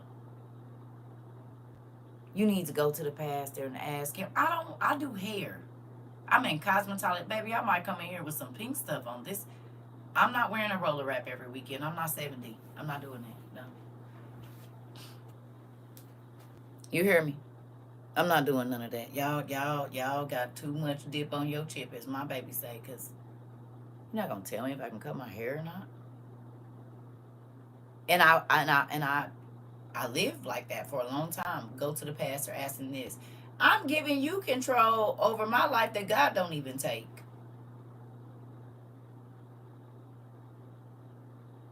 God gave me free will to make my own choices, but I'm supposed to come to you and ask if it's okay if I do it when God told me to go to him first. I didn't have pastors tell me God didn't tell you that. He didn't tell me first, so I know he didn't tell you. You might not even be connected with him. He might not even be talking to you. So I'm supposed to wait for him to talk to you and he ain't talked to you in 10 years? Nigga, move around. I'm about to go. A lot of them people in the Mari, a lot of them people in the pulpit ain't heard from God in a long time. Yes or no?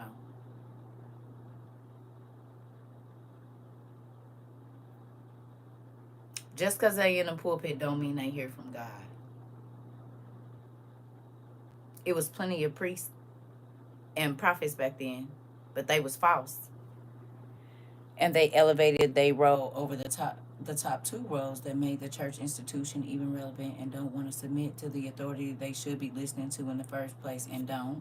I'm trying to tell you. I learned, a lot of my friends are pastors, a lot of my family, I'm trying to tell you what I know. Do y'all know how many pastors really don't read the Bible? Especially if they went to school. If they went to school, baby, I didn't realize how many Christians and saved, sanctified folks don't read the Bible. They just go and whatever they hear when they at church, that's what they're going to talk about all week. Every conversation that come up, they going to talk about what was talked about on Sunday. If you ask them, did they read Monday? No. If you ask them, did they read Tuesday? No. And if they did, they just reread every day what they talked about on Sunday. I promise you this be going on. If you got any saved, sanctified folks in your life, call them on Monday and ask them what they read. Call them on Tuesday. I used to do it. And it was like 7 people I would call every day. Mind you, 4 of them are ordained ministers. 2 of them was pastors. Okay, what you read today? Oh, sis, I didn't get a chance to read. I'm going to study my word Saturday night. So you had 6 days to study. You could have studied 15 minutes a day. And you wait until Saturday night.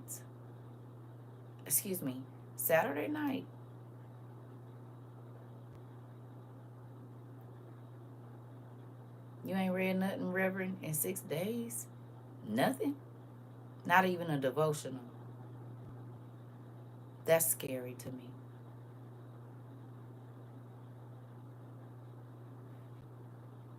I'm trying to tell you what I know. Or they go get a sermon they already preached out their notebook. Like they getting ready for a pop quiz.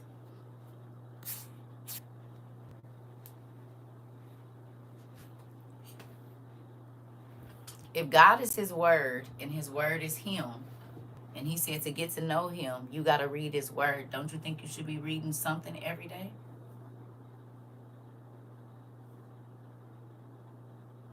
You want your spouse to talk to you every day. God said he's married to the church. Why you don't talk to your heavenly spouse every day? Why don't you go and see not what you got to say to him? Because praying is you talking to him. Reading your word is him talking to you. It's a conversation. You pray, he take you to a scripture. Boom. It relates to what the question you just asked. Ain't that how conversations go?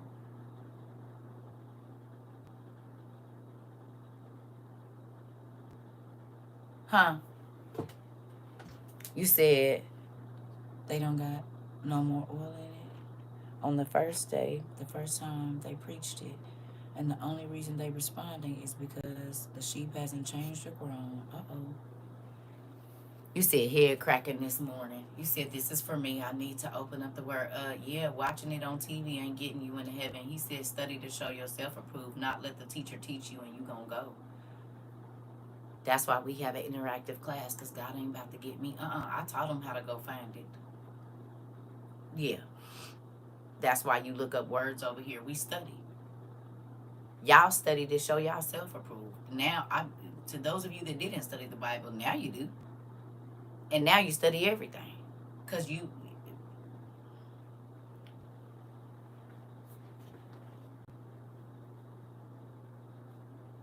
he says study to show yourself approved.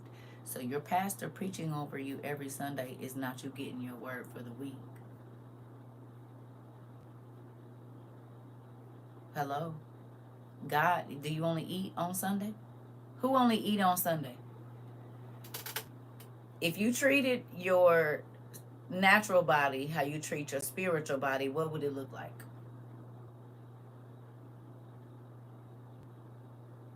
If you only ate the days you were reading the Bible, and you only read the Bible on Sunday and Tuesday, what if you only ate on Sunday and Tuesday, which is the day you would look starved? Your spirit looked the same way.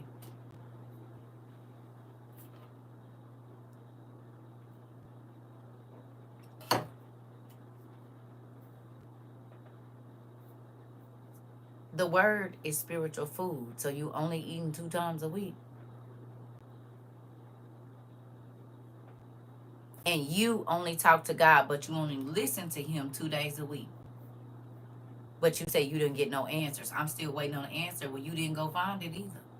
Because he could have told you the answer on Monday, but you didn't read. He could have told you the answer on Tuesday, but you didn't read the living dead. Come on. The living dead. You were brought into life, but then you don't do the things to do to keep your soul alive and to keep it vibrant and refreshed. Oh, okay. I don't have to read every day, but then you don't have to eat every day either.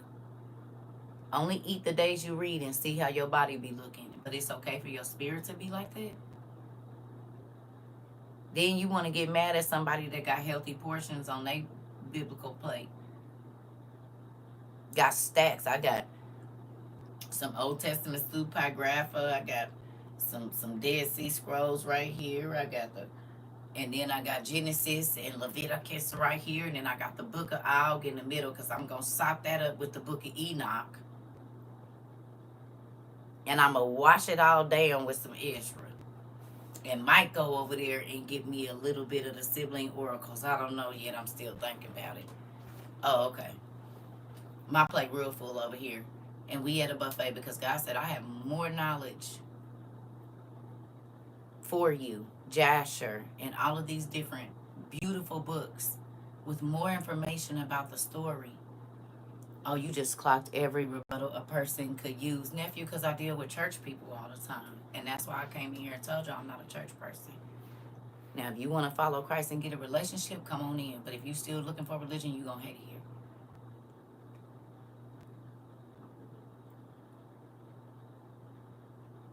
This is why I told y'all the pastors used to, nigga, they used to want to put hands on me. I'm trying to tell you. I'm trying to tell you. Because this is what I was hitting. I'm 18 talking like this to these people. Get her out of here. Get her out. We don't need her kind of here. Right. The ones that's going to question. I got it. You looking for blind sheep. Oh, my eyes work. Now, they just got these glasses. But prior to this year, they work real good. Mm-hmm. Yeah. Yeah, they was rebuking me. Oh, you don't know. Honey. Trying to tell you. Crazy life. It's all right, though. Because guess what? If you don't question, God says you have not because you ask not. Is that not what he says? You don't have the answers because even when you asking so you can know more than somebody, not to glorify me. He says, so why should I give you, hey pumpkin, why should I give you these extra books and you already think you already know it all anyway? So even if I try to give them to you, you wouldn't take them. And it's going to sit in there. It's going to sit in there like that plate and go bad because you ain't never going to pick it up. You hear me? All you got to do, and I done said this a couple of times, talk to some church folks. Try to, you said, well, dang, okay. What if God, okay, what if you get to heaven? I did see one of them pastors too talking about Lucifer is a lawyer in a courtroom and Jesus is a lawyer in a courtroom. I said,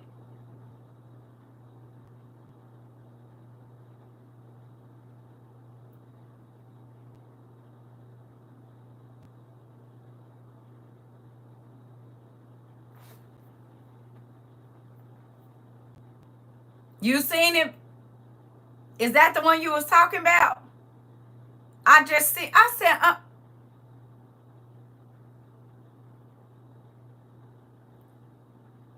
now where have I heard that before?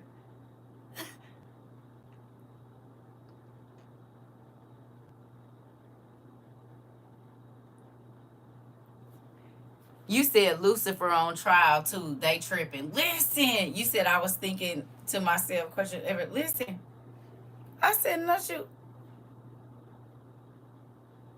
Fine. But I be seeing my content. I do be seeing it everywhere. It's a trip. It's real, real weird.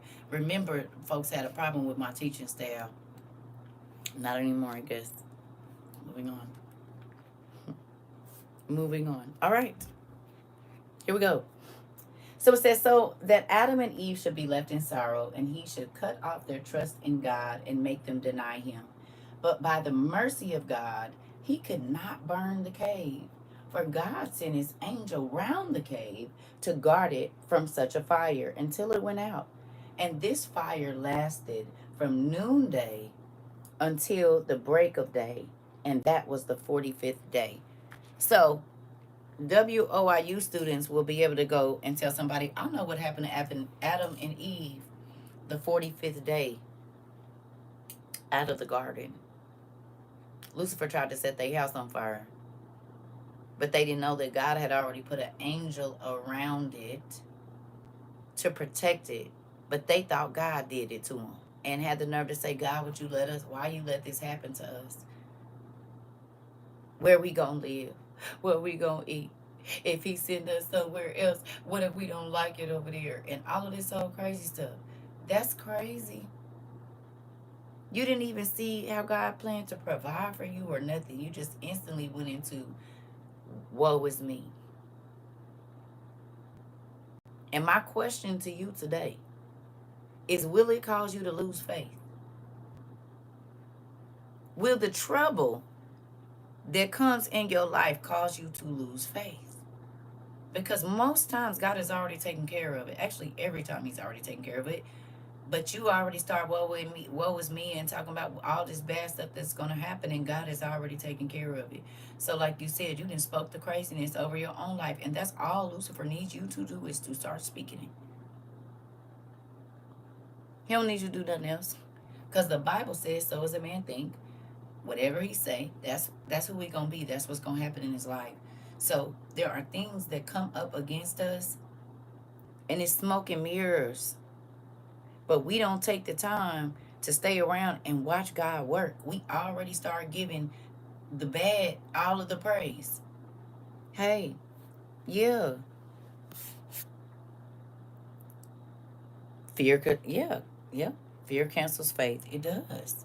Just a hot mess. Dad probably saved him for his, listen, save him. You said Dad probably gonna save him for last? Maybe. He gonna run it backwards and start from the last person born and then go back from Z to A instead of A to Z. Got it.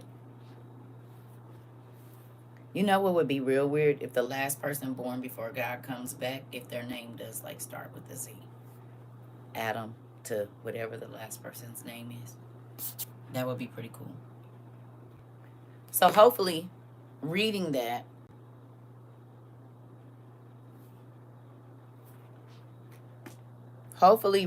makes you wonder about how much you put into a situation that hasn't even happened yet. How much time, effort, words, energy, and you don't even know what's going to happen.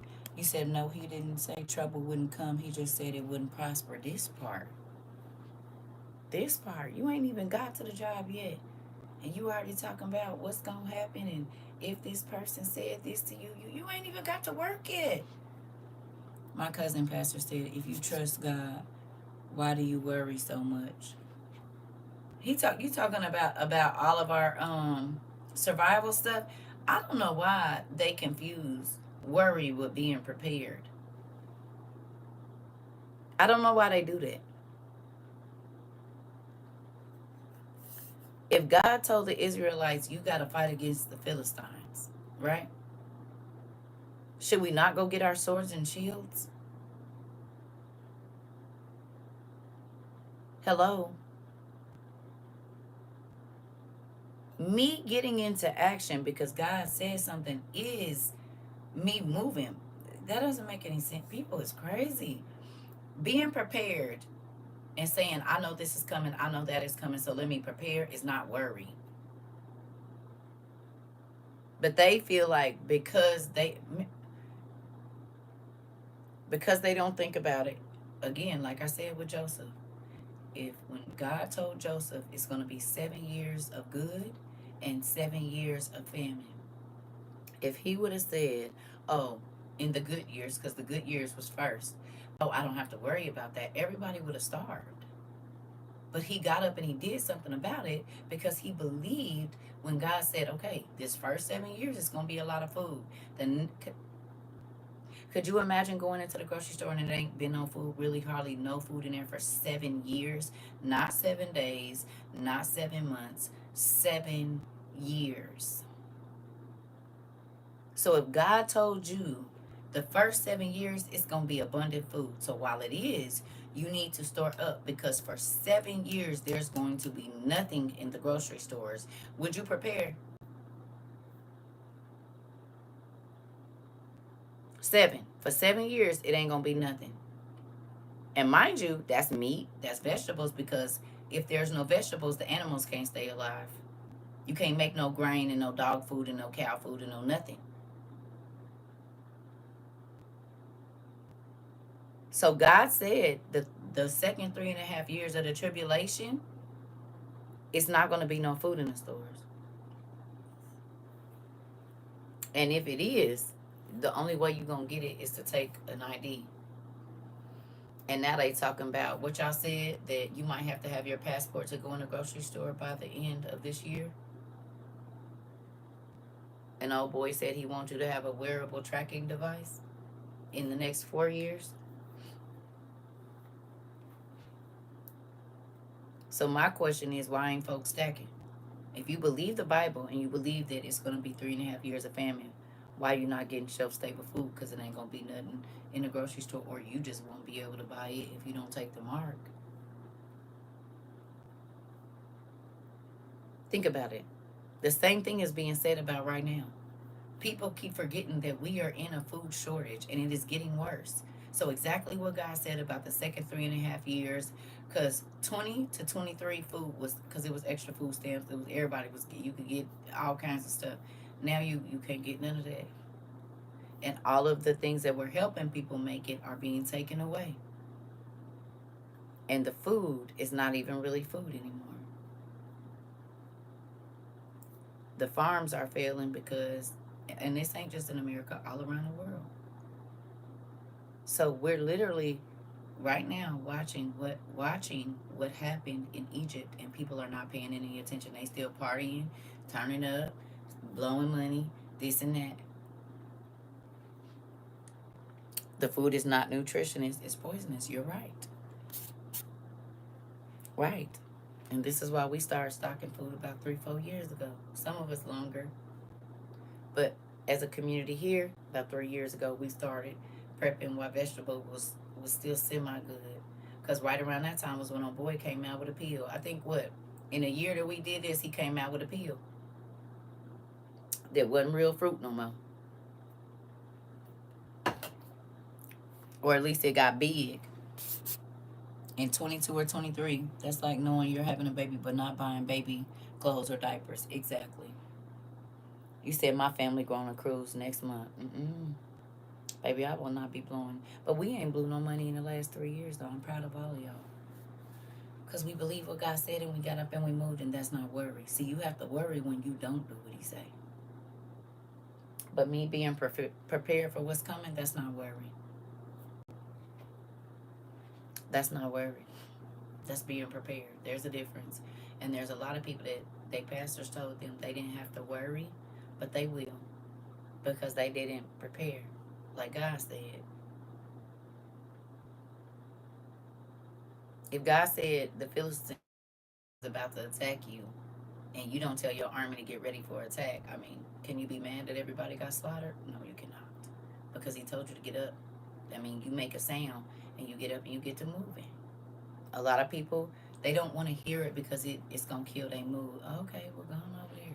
But I don't want to hear you wailing and crying, because you're going to be then messing up my mood because you didn't listen and I did.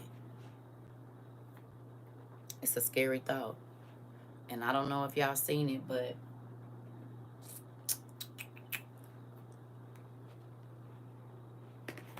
I left it in my room. Um, it's not BBC. It might have been either BBC or Al Jazeera on here. Good morning. They was showing all them babies that starving to death. And one of the babies that I showed y'all recently, when I was showing y'all them how skinny them babies was, that baby died. It was only 4 months. I think it was a she. And her body looked exactly like the bodies in that Egyptian book where I showed you, where it showed us how they was fat and then they was skinny. That baby's body looked exactly like that. And that baby was only 4 months old. Prepares to set in order a readiness for a particular end. Oh, is that the definition?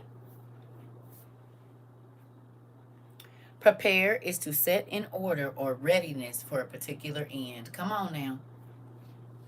Come on. And that's what we've been doing. Do you feel like that? One of my cousins just wasted 17,000 on vacations. You know how much survival and readiness. Do you know how much dehydrated chicken that lasts for 30 years in a can you could buy with $17,000? You know how many gas masks? Hell, she could have went and built a started on her bunker for 17,000. You can build a pretty cool bunker for under 10 grand for real. If you get somebody to dig it out and get one of them little things that they got, you can get a bunker built for under 10. It don't gotta, because they used to make them back in the day. Because where I lived at, we had tornado shelters, and that's all it is, with some power and stuff in there. 17 grand.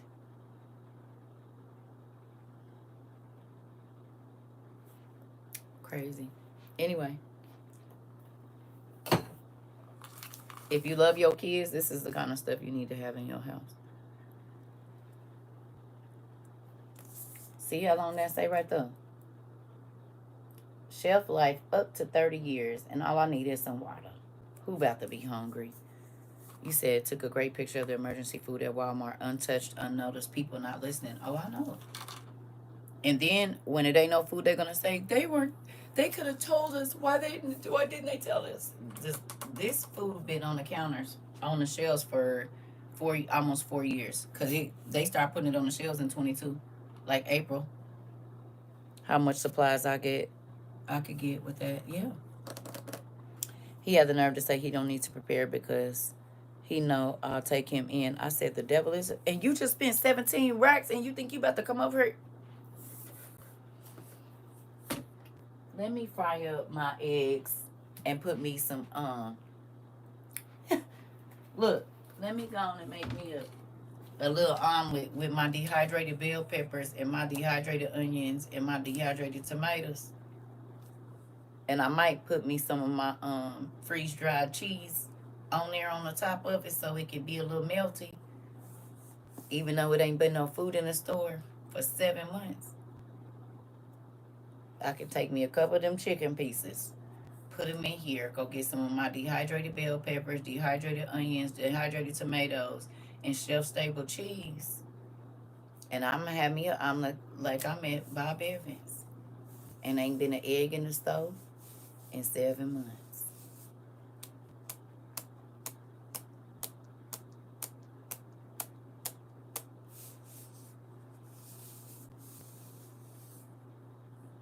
Where can you find this? All over. The internet, Walmart, everywhere.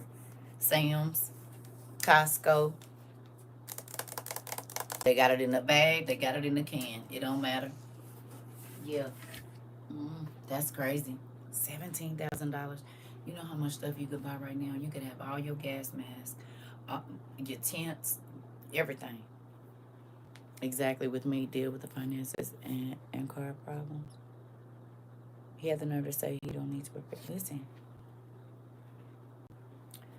Placing my order now with 5 mimosas where I can pick it up at me. This part, nephew. And we made our vanilla syrup. It still smells like liquor to me. Might have to plug up my ice maker and make you a little something. A little chocolate mousse cake or something. I mean, cause I don't know if y'all done smelled y'all extract, but still smell like liquor to me. Do y'all still smell like liquor? When I get a little money from the government, I'll be getting more supplies. That part. Huh? Anybody? If you used vodka to make it do, oh, okay. So, hey, nephew, I'll figure out something. Cleaned a doctor's house Friday, and she has emergency food now. She hasn't had any previously. Uh-oh. You said, let me make a little a pallet in your bunker. Listen, this the thing.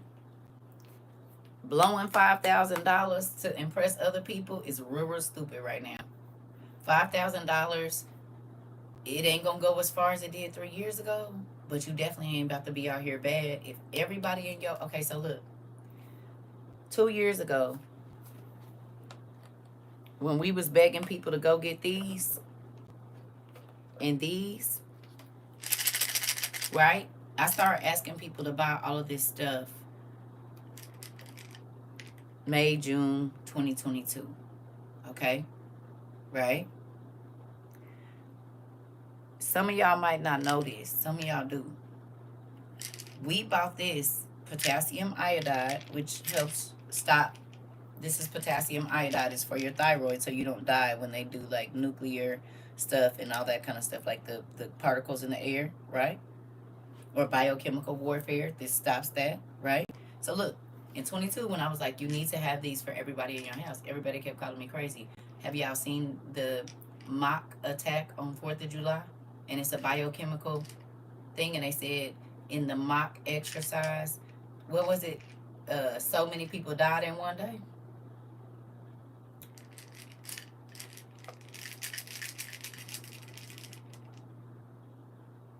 Hello. The easiest way to hide the truth is in plain sight. I don't know, Naya. You would have to go look it up.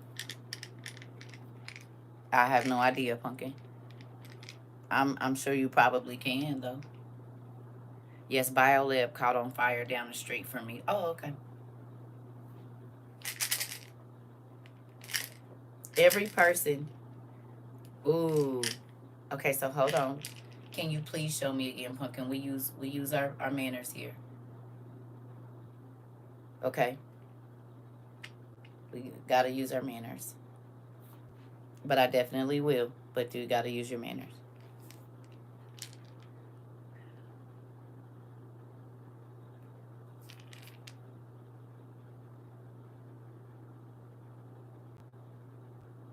Yes, ma'am. There you go.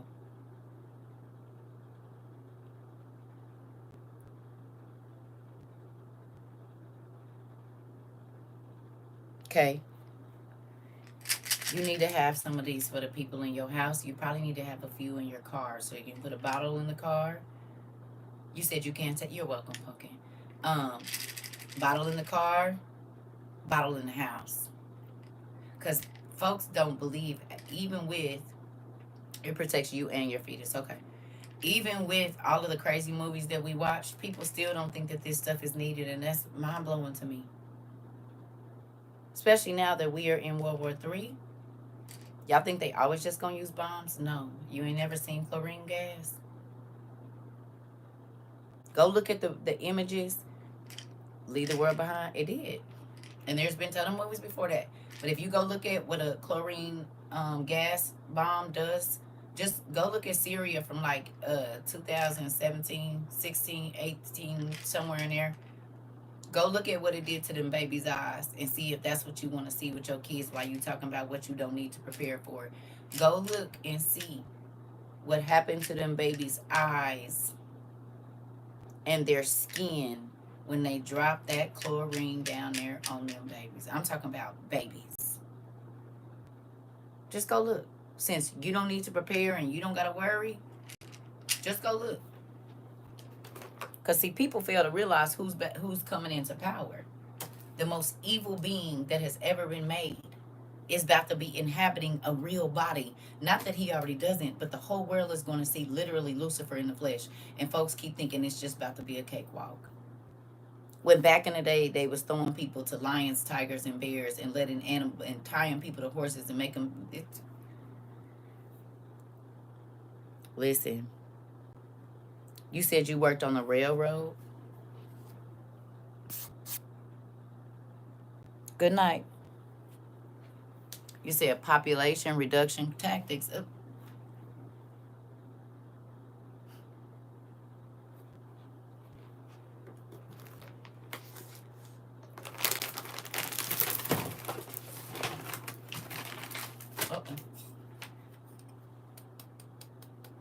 I purchased suits too, and my husband said I was doing too much. I said, well, we'll be ready and do got suits. It could get on your skin too. We don't know what they about to put in the air. Folks is crazy. Okay, so did you all see that the authors or the writers of Project 2025 said they want to reduce the population?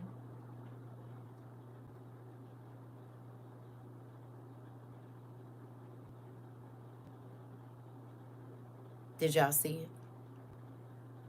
To 100 million people.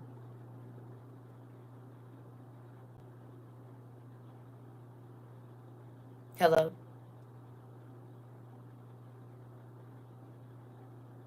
You can Google it, or it's on TikTok too.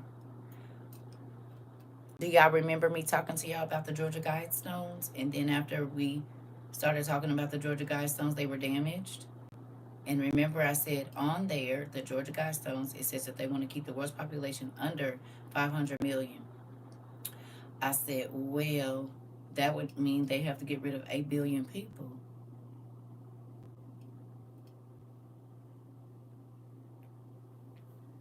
Okay.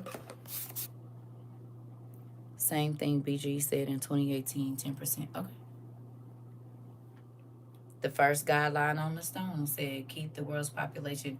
And then after the world started paying attention to that, they just got magically ruined, even though they've been there for over 40 years. Okay? That means 8 billion people have to die in order for them to keep that. All over the world, not just, So who remembers when we did the populations of the countries and we looked up how many people are in your country and what America has like 300 million, I think. Y'all remember this? Who remembers the class where we looked up the populations of different countries? We looked up the population of America. We looked up the population, I think, of Canada and just a few other random places, but major places. China, Japan, Russia. We looked up the population. You remember this class? Everybody probably thought we was doing too much. Well, now they're trying to reduce it, and they're telling you the numbers that they want to reduce them to 3.5 years later. Y'all probably got it in y'all notes. And now it's on the news. Again. Again. I told y'all all of the numbers, all of the stats, everything that we did here is going to be important in this next however many years. Mm-hmm. Yep. In real life.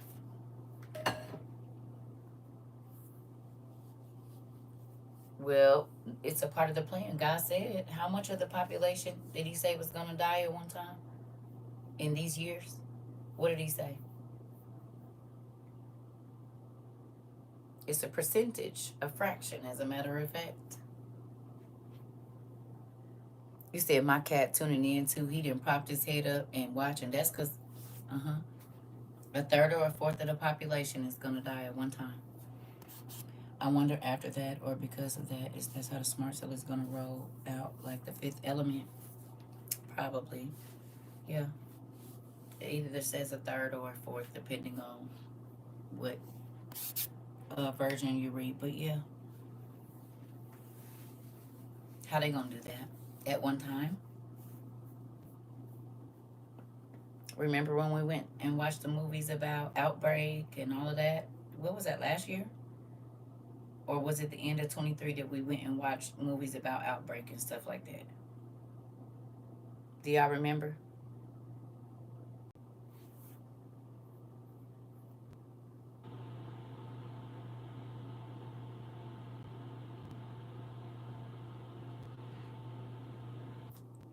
You said, do I think God is happy?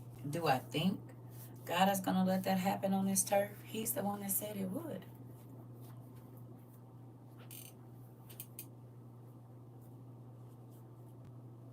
He's how we know the exact number. And so then we went and we looked up the world's population, which was about 8.5, 8.4, give or take, right? Depending on, they say 8.3, but we know it's more like 8.5. And then we did the numbers, and it was what, like 2.7 billion people? Wasn't it like 2.7 or 2.3 billion people gonna die at one time? I mean, they did just a few years ago. Oops, cough, cough. Okay. Okay. Oh, okay. Okay. Well, look and see how many people on the planet and do 1/4 of 1/3 of that. That's how many people are gonna die at one time. And not only that, plants and animals. We looked up, it's two, what is it? 2 million species of animals. It's more than that, but the main ones. And so then we looked up how many animals that would be dead carcasses and stuff, birds and all of that.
What number y'all come up with?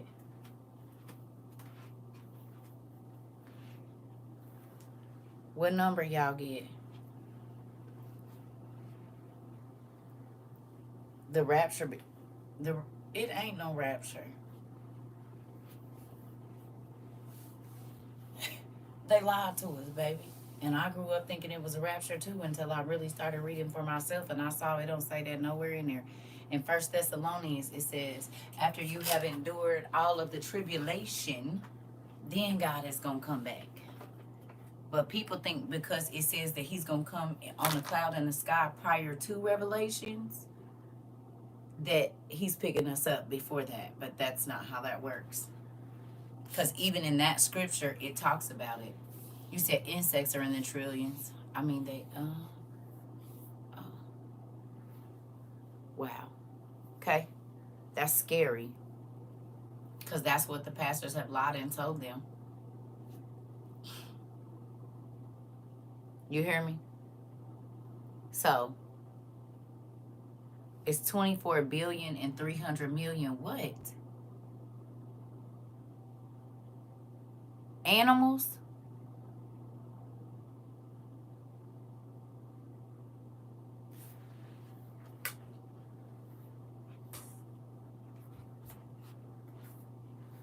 Animals?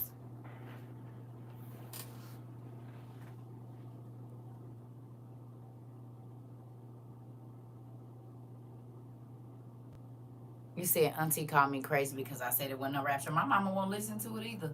That's okay. I said, well, y'all supposed to be gone already because the Antichrist here and the mark system is here. Why y'all still here then?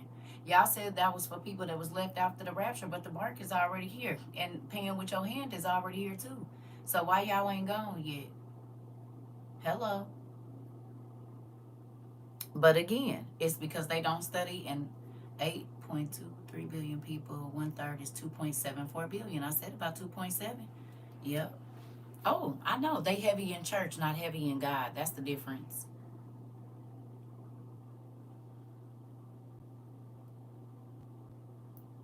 See, okay. Next time you read the Bible, read it like God is talking to the church. See, when pastors preach the word, the good stuff they say is for the saints. But do you realize that the people that God was calling vipers wasn't the Philistines? The people that he was calling evil, it wasn't the Philistine Neil. The Antichrist been here for 3 years.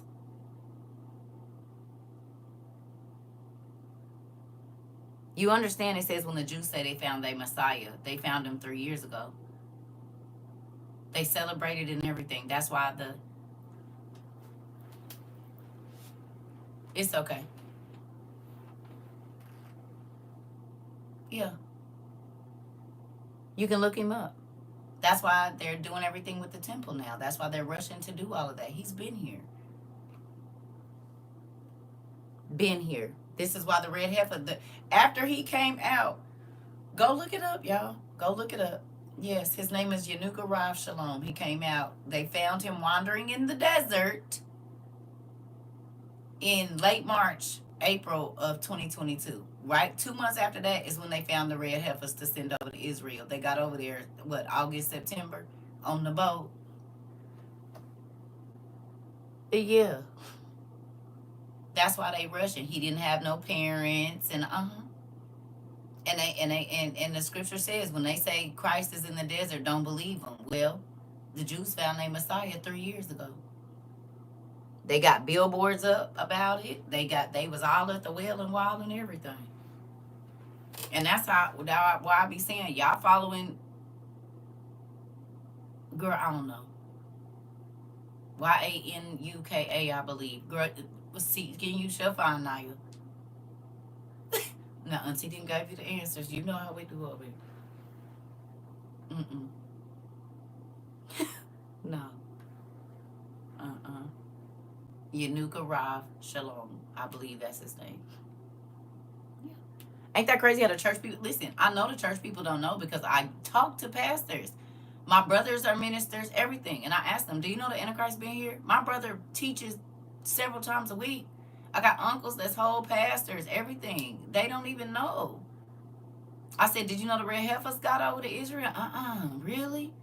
What? How was you leading the people to get ready for the Christ coming back and you don't even know? Lord Jesus.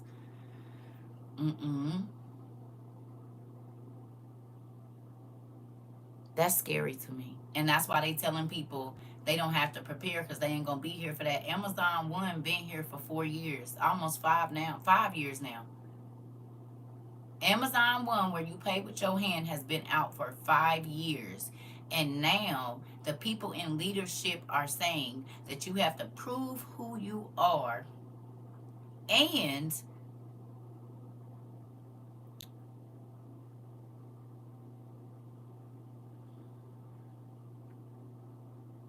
the heifers ain't got nothing to do with it, huh? Okay. Well, why they over there? Why are they being held at gunpoint? Why are they locked down by... They do. They have a lot to do with it. Just because it's not in your Bible don't mean it don't. They're not a distraction. They're not. They have everything to do with it.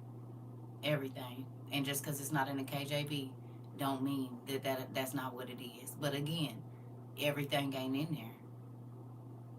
Just like Eve, the time that Eve died ain't in there either. The names of Adam and Eve's daughters are not in there. The names of all the races of giants are not in there. The book of Jasher, the book of Enoch, where there's other information. So they are very important, actually. Because blood has to be spilled for what's going next, what's coming out. Because it's about to be a lot of blood shed. Okay. Sam, again, I'm not here to argue with you at all. If you don't believe it, that's fine. Period. I know you see all these books behind me. What you think they feel with? Oh, okay. Moving on.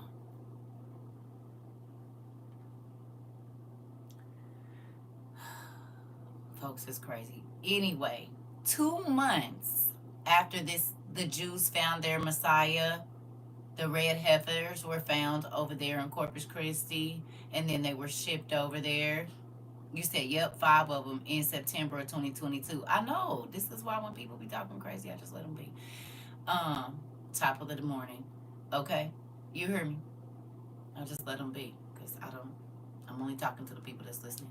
Now, right after that, we started seeing the cows in Kansas dead on their side. We started seeing the fish belly up in the waters. That's when they started talking about the Euphrates was drying up. That's when the crops started failing around the world. That's when all the egg farms started burning down. Right around the time he came out, a lot of different systems in our world started to fail. And that's because what God said is coming true. When I kept telling people we were going into famine in 2020, everybody called me crazy. I said, okay, all right, well, do y'all. Okay? The word is fulfilling itself. And the Christians, most of them, because they have been deceived into thinking that the 66 books is all they're supposed to read, they don't even know what time we in. You hear me? And I know because I have minister family members, and I try to tell. My son was just telling me, he was like, Mom, I was trying to talk to such and such and such and such, and they don't even want to hear it. I said, right. And this is why you need to be trying to get away from them, because all your survival stuff, as soon as everything start happening, they might try to jump you and get your stuff because they don't believe. Animals going around in circles and dying. Come on, in earth weather, we're frantic nephew. Now the weather ain't. It said when he came to earth, when he came out, that the everything was gonna be crazy. What's going on right now? The signs in the sky and all of this old crazy stuff. Crazy floods. The weather not being where it's supposed to be. Floods in places where it's not supposed to be. Earthquakes in places where they're not supposed to be. Oh, okay. And all of that started happening in 22.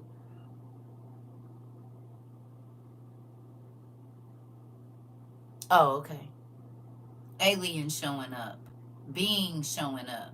That's when the giants started coming out. That's when we saw the first mermaids. Well, not the first ones, but when it was a real thing, where people with Yeezy sandals is walking around out in Africa, walking around. Oh, okay. He said all the things that been hidden when this thing come out, when this man come out, everything that's been hidden in the earth, okay, was gonna be revealed. Like now. Oh, okay. Now we got interdimensional beings showing up in places where more than one person saw them, and not just in one place. We got orbs flying around in our thing, and don't nobody know. Lights and all. Oh, okay. All the stuff that God said was gonna happen right at the end times. Oh, okay. He been here, and everything that needed to start failing when he came out did. All of it. You hear me? I'm not. I'm not. Listen. Like I said, it's scary because the people that's telling people, oh, get ready to go to glory, they don't even know what time it is. Like, all the church people I know ain't prepped. They not even thinking about it. And our government press meeting confirming aliens are real. Come on, Mari. When we talked about in that class in 22 that aliens are walking around and people call me crazy, I said, well, what is an angel? An angel is from another dimension, and the Bible says some of you have entertained angels unaware. Some of them you even brought them in your house. Well, if it's an angel, angels ain't from this dimension, so then aliens been walking around here. Oh, okay. Oh, okay. They been, and that mean an alien can look just like you, because if God says in the Bible that you have invited an angel into your home unaware, that mean they can look and feel and smell just like us. Exactly. You said Jesus wasn't from here, so that make him a what? Right. Exactly. Exactly. He was Mork from the planet Work. No, he's a Superman, whichever one you want to call him. Thor, everybody. Oh, okay. It's a scary deal, though. I mean, for real, think about that. It's a lot of Christians that believe, because they get ready to get up and go to Sunday service today, that this is securing their seat in heaven, because they have a secured seat on a pew in a church that's a part of an organization that says they're the body of Christ. But anybody watch The Passion of Christ? If you watch The Passion of Christ, then you know it's something up with that. You know it's something up with that. And the open attacks on the people by the supposed elite, once they notice, we notice, says a lot. Okay. Who remembers when I told you, I asked y'all a question, if you go to church, if you don't go to church, are you backslidden, when we first started this? Y'all remember? Y'all remember this? I just want more superpowers so I can throw hands and not get caught. Because some of these people deserve these hands for real. I still can't watch all at once the onions in that movie. Okay. Excuse me.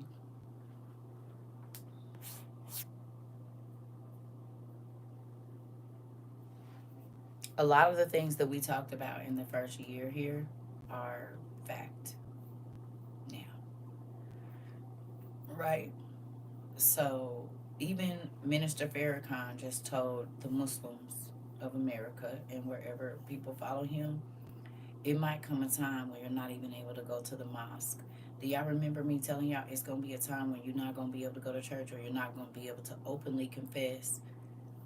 Okay, I'm not going to be able to openly confess. Anything you missed here, you can go watch it on my YouTube. That's why I'm looking over here. Anything you missed, because sometimes I'll be moved on to another thought. Whatever you missed, if you missed it, you can go here to YouTube, CERCA TROVA 22, and get whatever you on the replay. Um, but you're not going to be able to go to church. And so I ask y'all, hey, are you a backslider if you don't go to church? And some people said yes, some people said no. I said, okay, well, what happens when it's illegal to go to church? Then what? Because y'all realize that's why Jesus then was hiding having church in houses. That's where the church house name came from. Because the people that worshiped in the synagogues, the leaders, the Jewish priests, they was having them hunted down by the Roman soldiers.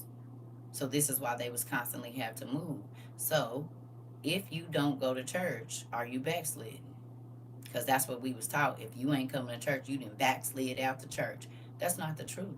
Because God told me once I get this word, I'm supposed to go spread it. So how I'm going to be in church every Sunday and out here? What if he take me on a mission and I got to be gone for 3 months? I done backslid because I'm out here telling people about the word. Like, y'all don't make no sense. You and your couches both in the congregation and the minister. Listen. Yep, happened during the Renaissance times too. Okay, because it's about to be illegal to go to church. Unless you're worshiping Lucifer or this one world leader. Because that's who the churches is going to be for. You ain't going to be able to go in there talking about Jesus or God, as in the creator, Yahweh. No, no, no. You're not going to be able to do none of that. It's about to be against the law. You said my big mama and my auntie had church at home. We do every day. Well, we have school, but it kind of feels like church sometimes, you know? Mm-hmm. It's a scary thing because they've been brainwashed. And I was brainwashed too for a long time. Brainwashed. I'm talking about you couldn't tell me nothing about Acts 2 and 38 and the baptism in Jesus' name. And I had all of that. I had all of that. Grew up PAW, PCAF, UPC. You couldn't tell me nothing. She can't talk to me. You can't tell me you saved. You got all them earrings and pants. I had all that judgmental mess. And God said, come on outside. Come on. Quit following the quit following the organization and come follow me. Because how in the world can God take you to the lost who are going to have all of that stuff on, who are going to dress like that, and you looking down your nose at them? When he literally told us that we are supposed to go to the lost. So you might see a woman that's almost completely naked outside. You supposed to hug her and say, baby girl, it's going to be okay. Is there anything I can do for you? Not. You do realize that's the soul that you got saved for so you can go help her. No? Oh, okay, yeah. Never mind. Mm. Mm. Mm-hmm. Mm-hmm. Oh, okay. So you didn't get saved to save the lost. You get saved to talk to the people that already got what you got. So then you're not a fisherman or man. Just say that, because that's what God called us to be. He gave us the knowledge to take it to the lost. Who are the lost people? You mean only the lost that come into your church and then you make them feel bad because they don't look like everybody in there? Those lost people? Which ones? Tell me. Because they don't got a nice top knot and a big hat? So y'all sit them at the back because y'all don't want them on the camera when people go through, because y'all don't want them thinking those kind of people come to your church. I mean, just make it make sense. Or the fact that you can't get nothing in church for free. Even though God says he gives everything freely. Oh, okay. Never mind.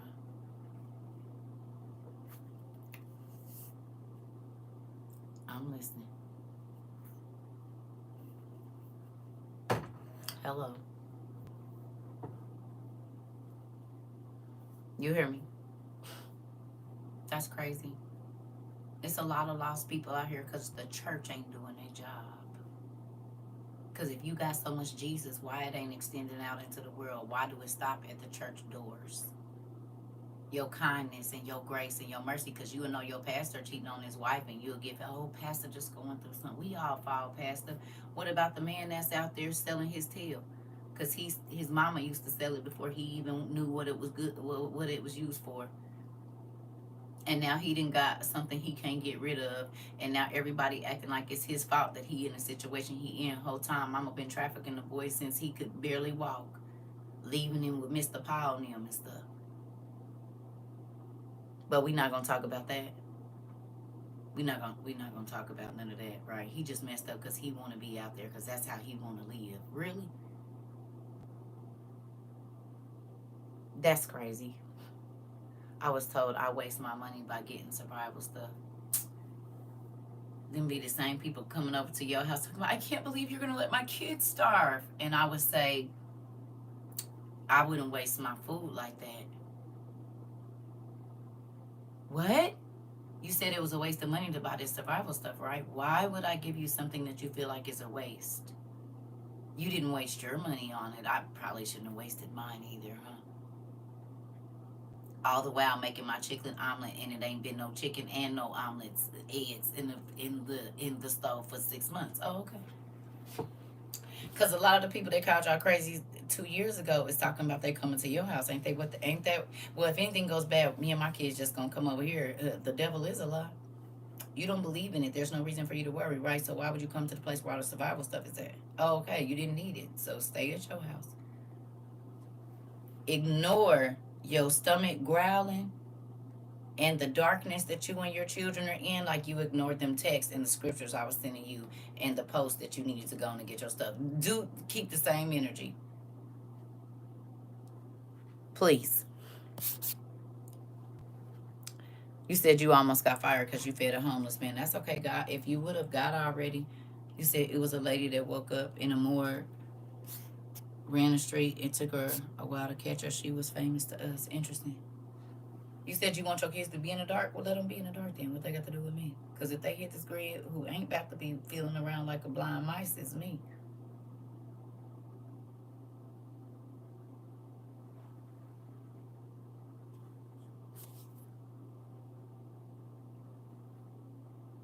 If they hit the grid right now, your internet go down, your phones ain't working.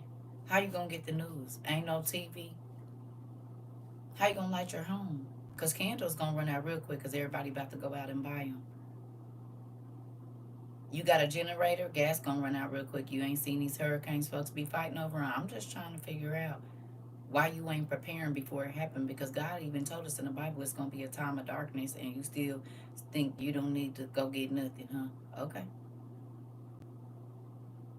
You said what I'm gonna do for the days when it ain't no sun or whatever. I got a wood burning stove. It'll put some light out. I still can read by the fire. Huh?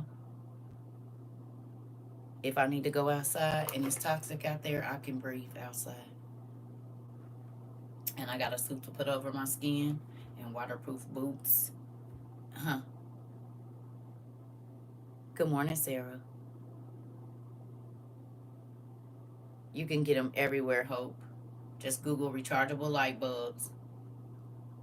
And the stores will be closed. Yep. Because they ain't going to have no lights either. Oh, okay. Yeah, uh-huh. Right. The stores going to be closed like they did for COVID shutdown and folks couldn't get nothing. And then with us having the trade wars we're having, ain't no barges and stuff coming like they was. Oh, okay. And they said this month, I think, is about to be the month that's really about to be, it's about to get crazy. and you don't want to go get nothing, you want to spend $10,000 trying to impress people that ain't gonna be able to feed your kids. So okay, and they shutting down the food banks and stuff. So here we go. And when the vampires start munching on the people and giants start unwrapping people's skin like a snicker, this part, cause they coming out. Good morning. They coming. Who ain't about to listen? I'm trying to tell y'all, when ain't no eggs in the stove and ain't no chicken, let me show you. So I'm gonna take me a little bit of this. I'm gonna put me some water in there, get my eggs together. I'm gonna have me a little bit of water with my chicken, and then let me show you what I'm gonna do. I'm about to show you exactly what I'm gonna do.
I can't get to my other stuff, y'all. It's too packed up. But see, this is what I'm gonna do. I'm gonna tell you what I'm gonna do. So I'm gonna get me some of this.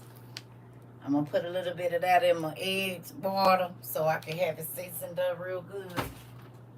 And then I'm gonna take me a little shiitake mushroom and chop that up and put that in some water, right?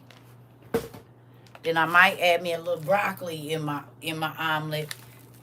And I got some potatoes. I might make me a little fried potato on the side, and I got me some onion powder here that I made. Season that up real good, and have me a little butter because I got some wheat flour in there and a little yeast. I'm gonna make me some bread, and then I have me a little butter to smear on my bread when it ain't nothing in the grocery store.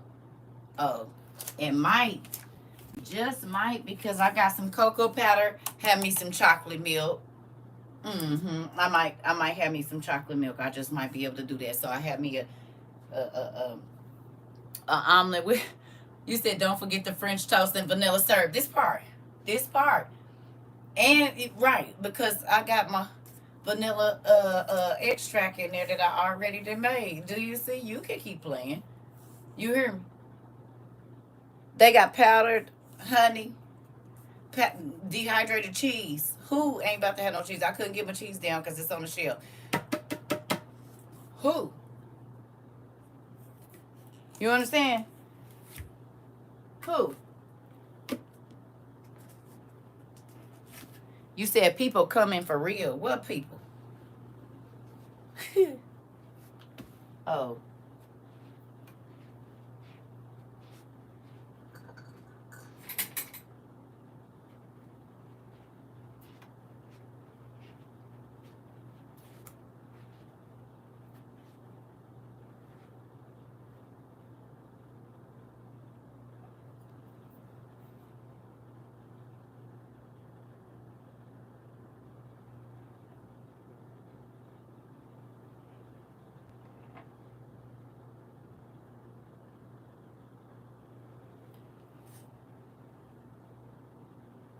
Huh?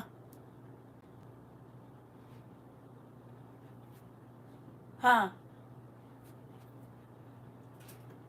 Because beans, it's only going to be so many beans.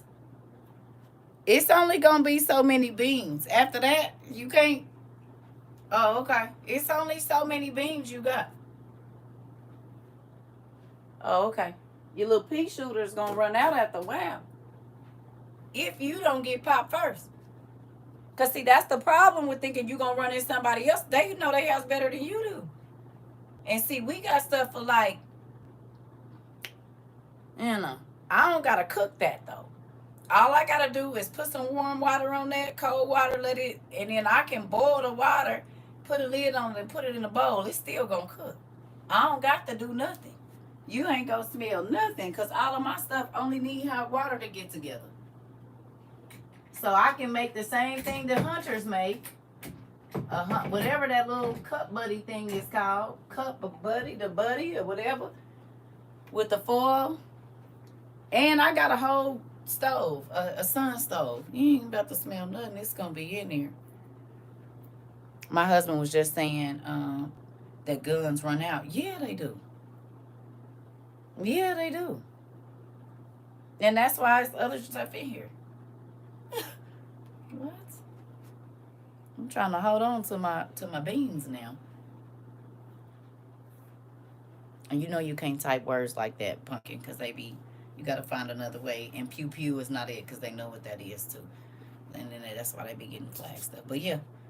So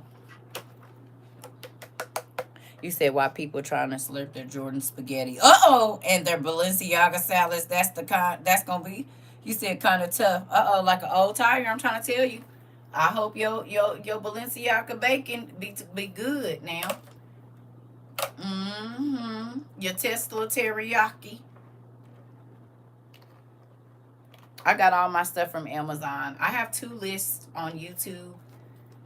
Not lists. I have 2 videos on YouTube. Survival and Survival 2.0. CERCA TROVA 22. You can go and look there.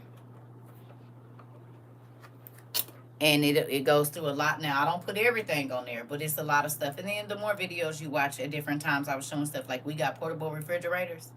They coolers with you could plug them in and turn them up. And at that time, you're not keeping a whole bunch of fresh food. But if you do come up on some good milk or something, you'll have a space. We have solar generators because gas gonna run out.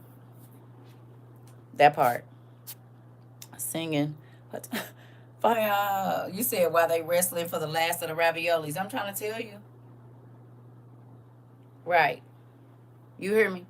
So with that, if you have $5,000 just to play with, I wouldn't play with it buying no clothes. I would definitely be going to get me some. Because if you love your kids, all you got to do is think about 2020 on steroids. Okay? Do you understand? No flour for 6 months. No sugar for 6 months. No meat for 6 months. No power for 6 months. How do you cook without power? And if it ain't no food, you ain't going to be able to barbecue outside. Because that's going to make a nigga come looking. Because you can smell food from blocks away. So if it ain't no power, how you going to cook? I can see you now chanting, fight, fight, fight, while watching them through the binoculars. Nephew, you are...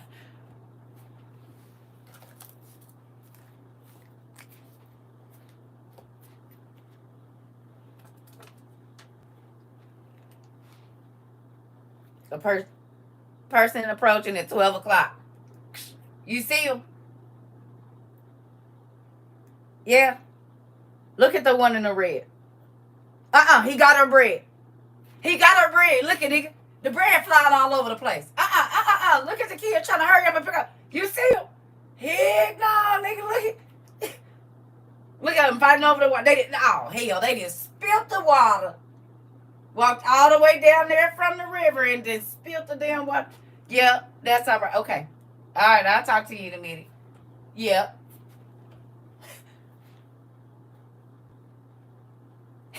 Reality TV in 4K. Listen. You see him? Yeah, I see him. What they doing? trying to catch a rabbit. A rabbit? Yeah, they've been running around out here for 22 minutes. I think they real hungry. The one tire, he didn't lay down. Look at him. They almost got, oh, he didn't got away. I think that little kid over there eating grass. They might want to get him. Nigga, who? Do y'all remember how people was walking around at COVID? Y'all acting like y'all don't know this world about to lose it. People was walking around with drawers on their head, fishing balls. Baby, they done made tubes out of pipes and all kinds of stuff. Y'all seen all them crazy people walking around? Oh my God. People is about to lose it. All you gotta do is go back and look at COVID masks. And look at how crazy them people was walking around here looking. Baby, listen. I do not want to wait. Listen. Some of them people, I said, Lord, now what in the world? What do you have on your head? Why? Lord, no. I won't be doing any of that. So I'm going to get my stuff now. While everybody is buying bags and what is it called? Teflon or whatever. What is that bag called with the T on it? And Louis Vuittons, because you sure can't. I mean, in the Depression, they was boiling their shoes and belts trying to eat them. I don't know how tasty they was. I really don't. I don't know if they were tasty if you add more salt to a Louis Vuitton belt. Hopefully it's real leather. Good morning. So Buttercup, just go to, you can go in my Amazon list and there's some in there. If you go to Telfar, yeah. You can go on my Amazon list, Pumpkin. And it's all in there. And then I have two videos on YouTube where you can go and I go through a whole bunch of it. The vegetables, all of that stuff. Yep. So if you go on my Amazon storefront and go, I think it's under survival. Just look in all of them because they started hiding my list. So there's survival stuff in the book list too. And all the other lists, just look around in all of them because I don't know how many they're going to show you. Child, I know they toilets and constipation was all levels of, right. Ugh. Just think about it. A lot of people don't have books showing you what vegetables and stuff you can eat that are from outside. All kinds of stuff. What things are poisonous that are outside. Like, because America and the world, they don't think they need that stuff because we got the internet. It could be brought right to us. But if everything that we know, and we didn't see the movies where you see the grid go down, boom, boom, boom, boom, boom. And then you see everybody coming outside and they're like, what's going on? And the crazy person is sitting in their basement because as soon as the lights and everything went off, all they stuff kicked on. They're like, okay, it's game time now. TV's then popped on and everything. Everybody else out there in the dark. You hear me? Everything is out there in the dark. Everybody else running around and they down there eating their snacks, laughing and watching everybody. Even if you don't have a bunker, you could be in your home and not have to go outside in the chaos. Because now everybody about to start running in the stores, trying to. Folks going to be getting trampled, trying to drive crazy. You want to be out in that? Y'all saw how it was during COVID. Y'all saw how it was during these hurricanes. Folks getting stabbed, trying to get gas after standing in line for 8 hours. And then get up there and there's no gas. And people going to be gas gouging and price gouging. No. Don't even set yourself up for failure. If you love your list, you said packing up their cars to go elsewhere. And ain't going to be no, right, where you going? Right, where is you going? Because what's happening is going to happen all over the world. So where is you running to? Nowhere. Listen. Only thing scrambled over here is eggs. That part, Sarah. She said, the only thing that's going to be scrambling over here is eggs. That part. Puts on headphones and make sure doors locked. And you said, and the beep of my PS5. Yes. Yes, Mari. Yeah, let me go on and see her and watch me a little movie or something. Play my little Harry Potter game. I don't know. I don't want to be out there in the chaos. I don't want to. I hate standing in lines. So I really didn't want to be. I don't want to be out there in no lines. I want to have all my stuff in my house. And now people are like, oh, how long is it gonna last? You ain't got nothing. So that ain't even a question. You need to fix your mouth and ask me. Hello. How about you get some first and then ask that? Don't you ain't being smart or whatever you think because you asking me how long it's gonna last. Crazy.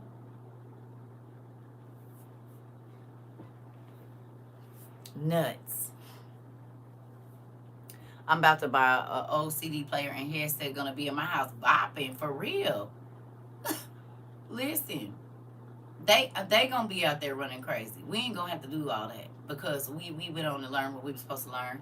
My response longer than what you ain't got. I'm trying to tell you, I ain't got time.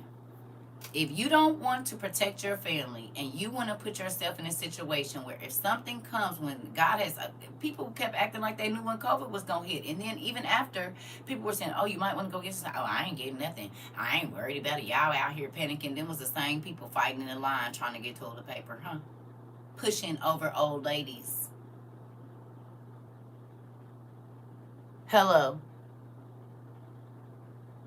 It's always the people that don't think they got to worry about nothing that be coming back trying to pressure you into giving them your stuff when they never wanted to listen in the first place. That don't have nothing to do with me. That don't have anything to do. God said it's going to be famine and I like to eat. You said how many gallons of water do I need per person? Well, that I can't tell you that. You know how many gallons of water everybody drink in your house. I would say get some water filtration things more so than that. Make sure you have a way to filter water because I mean you can fill your whole house up with water, but you're gonna need a way to filter certain things and stuff too. So I can't say. You know how much everybody drinks in your house.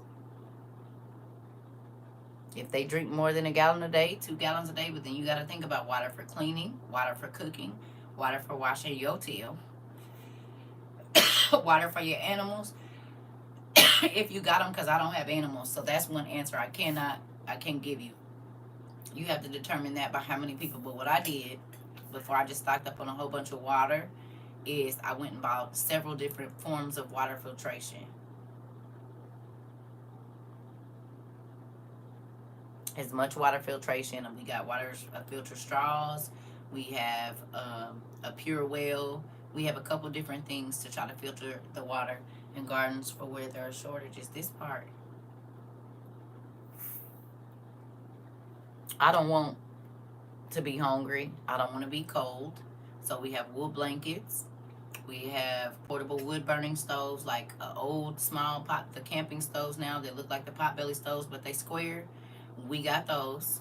So we can cook on top of that thing and heat our space, boil water if we need to, whatever we need.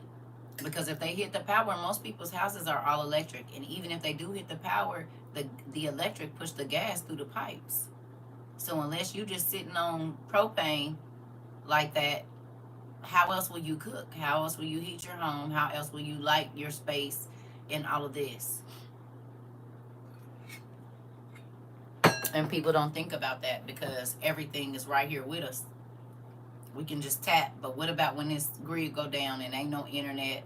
And I mean, most people don't even have a crank radio or a solar power radio when they have. So they gonna have to go outside to know what's going on.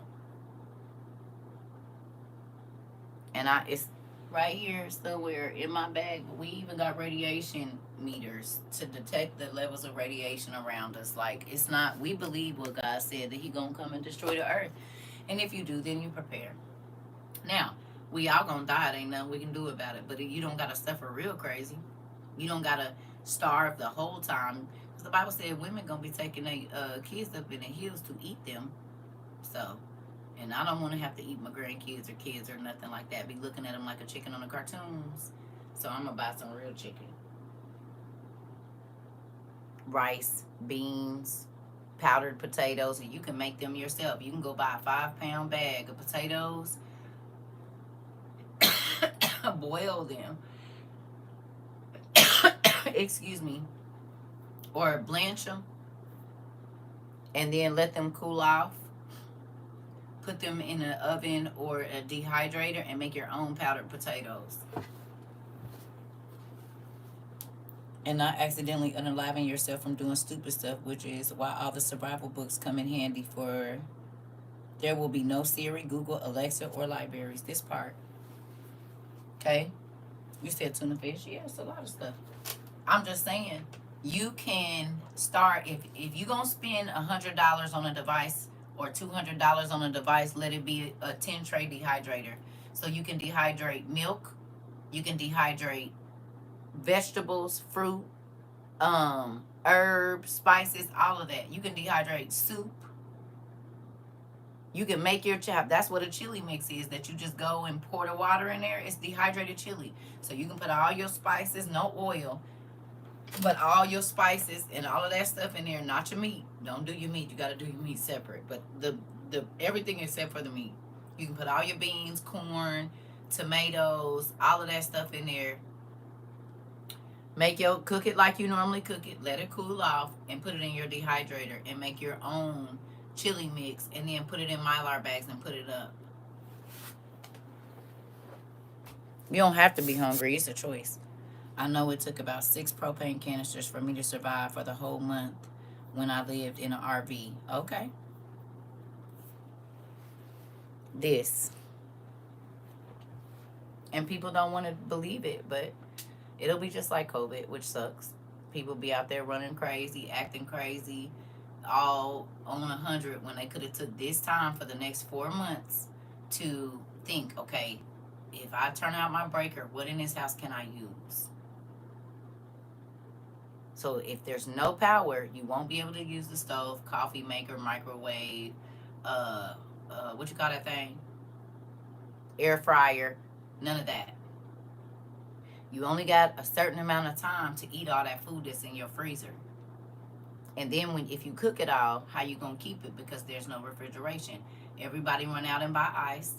So I suggested that if you can buy one of those personal ice making machines, and I think it makes like 8 pounds of ice a day or something. I can't remember how much it makes, but you would be able to at least start making your own ice. Now it might, when it happens, so that way you can just keep putting ice on there or whatever. Also, if you have to brine some meat or do something like that, that's a way so that you can get ready to either keep it. So there's a number of things that if you have a solar generator, you can still kind of keep some stuff going until you can figure it out. But if you don't have nothing and the gas run out and you don't have a way to cook your food, everything you got is going to spoil. And some people have I had 2 deep freezers full when COVID happened. What if they would have hit the power? All my food, you got about 48 hours, 72 at the most, depending on where you live, especially if it's summer. So, I don't know. People don't think about that, but I'm about to go get into bed. I'll see y'all in a little bit. If I can't go back to sleep, I'll come back on here. We've been on here 3 hours in about 30 seconds. I'm about to go lay down. We'll have some class later. Okay? I was watching Squid Games season 3. No spoilers, but how little they care about our kids. Oh, I know. This is why I be trying to thank you. This is why I be trying to tell people.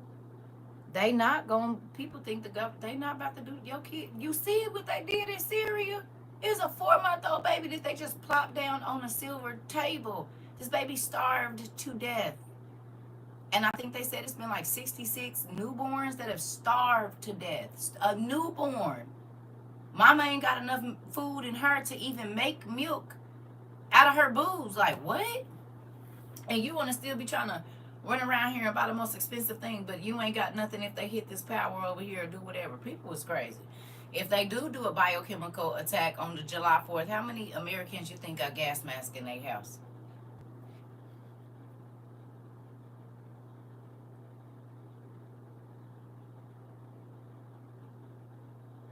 And it's coming through the vents. Most Americans don't got no gas mask. If they say something is released in the air, we're going to see people laid out in the street. They gonna hop on the highway, get stuck. They ain't got a road atlas in there or nothing. So they can take the back way. Like, I don't. You said maybe 10,000. I even give them 100,000. Maybe 200,000.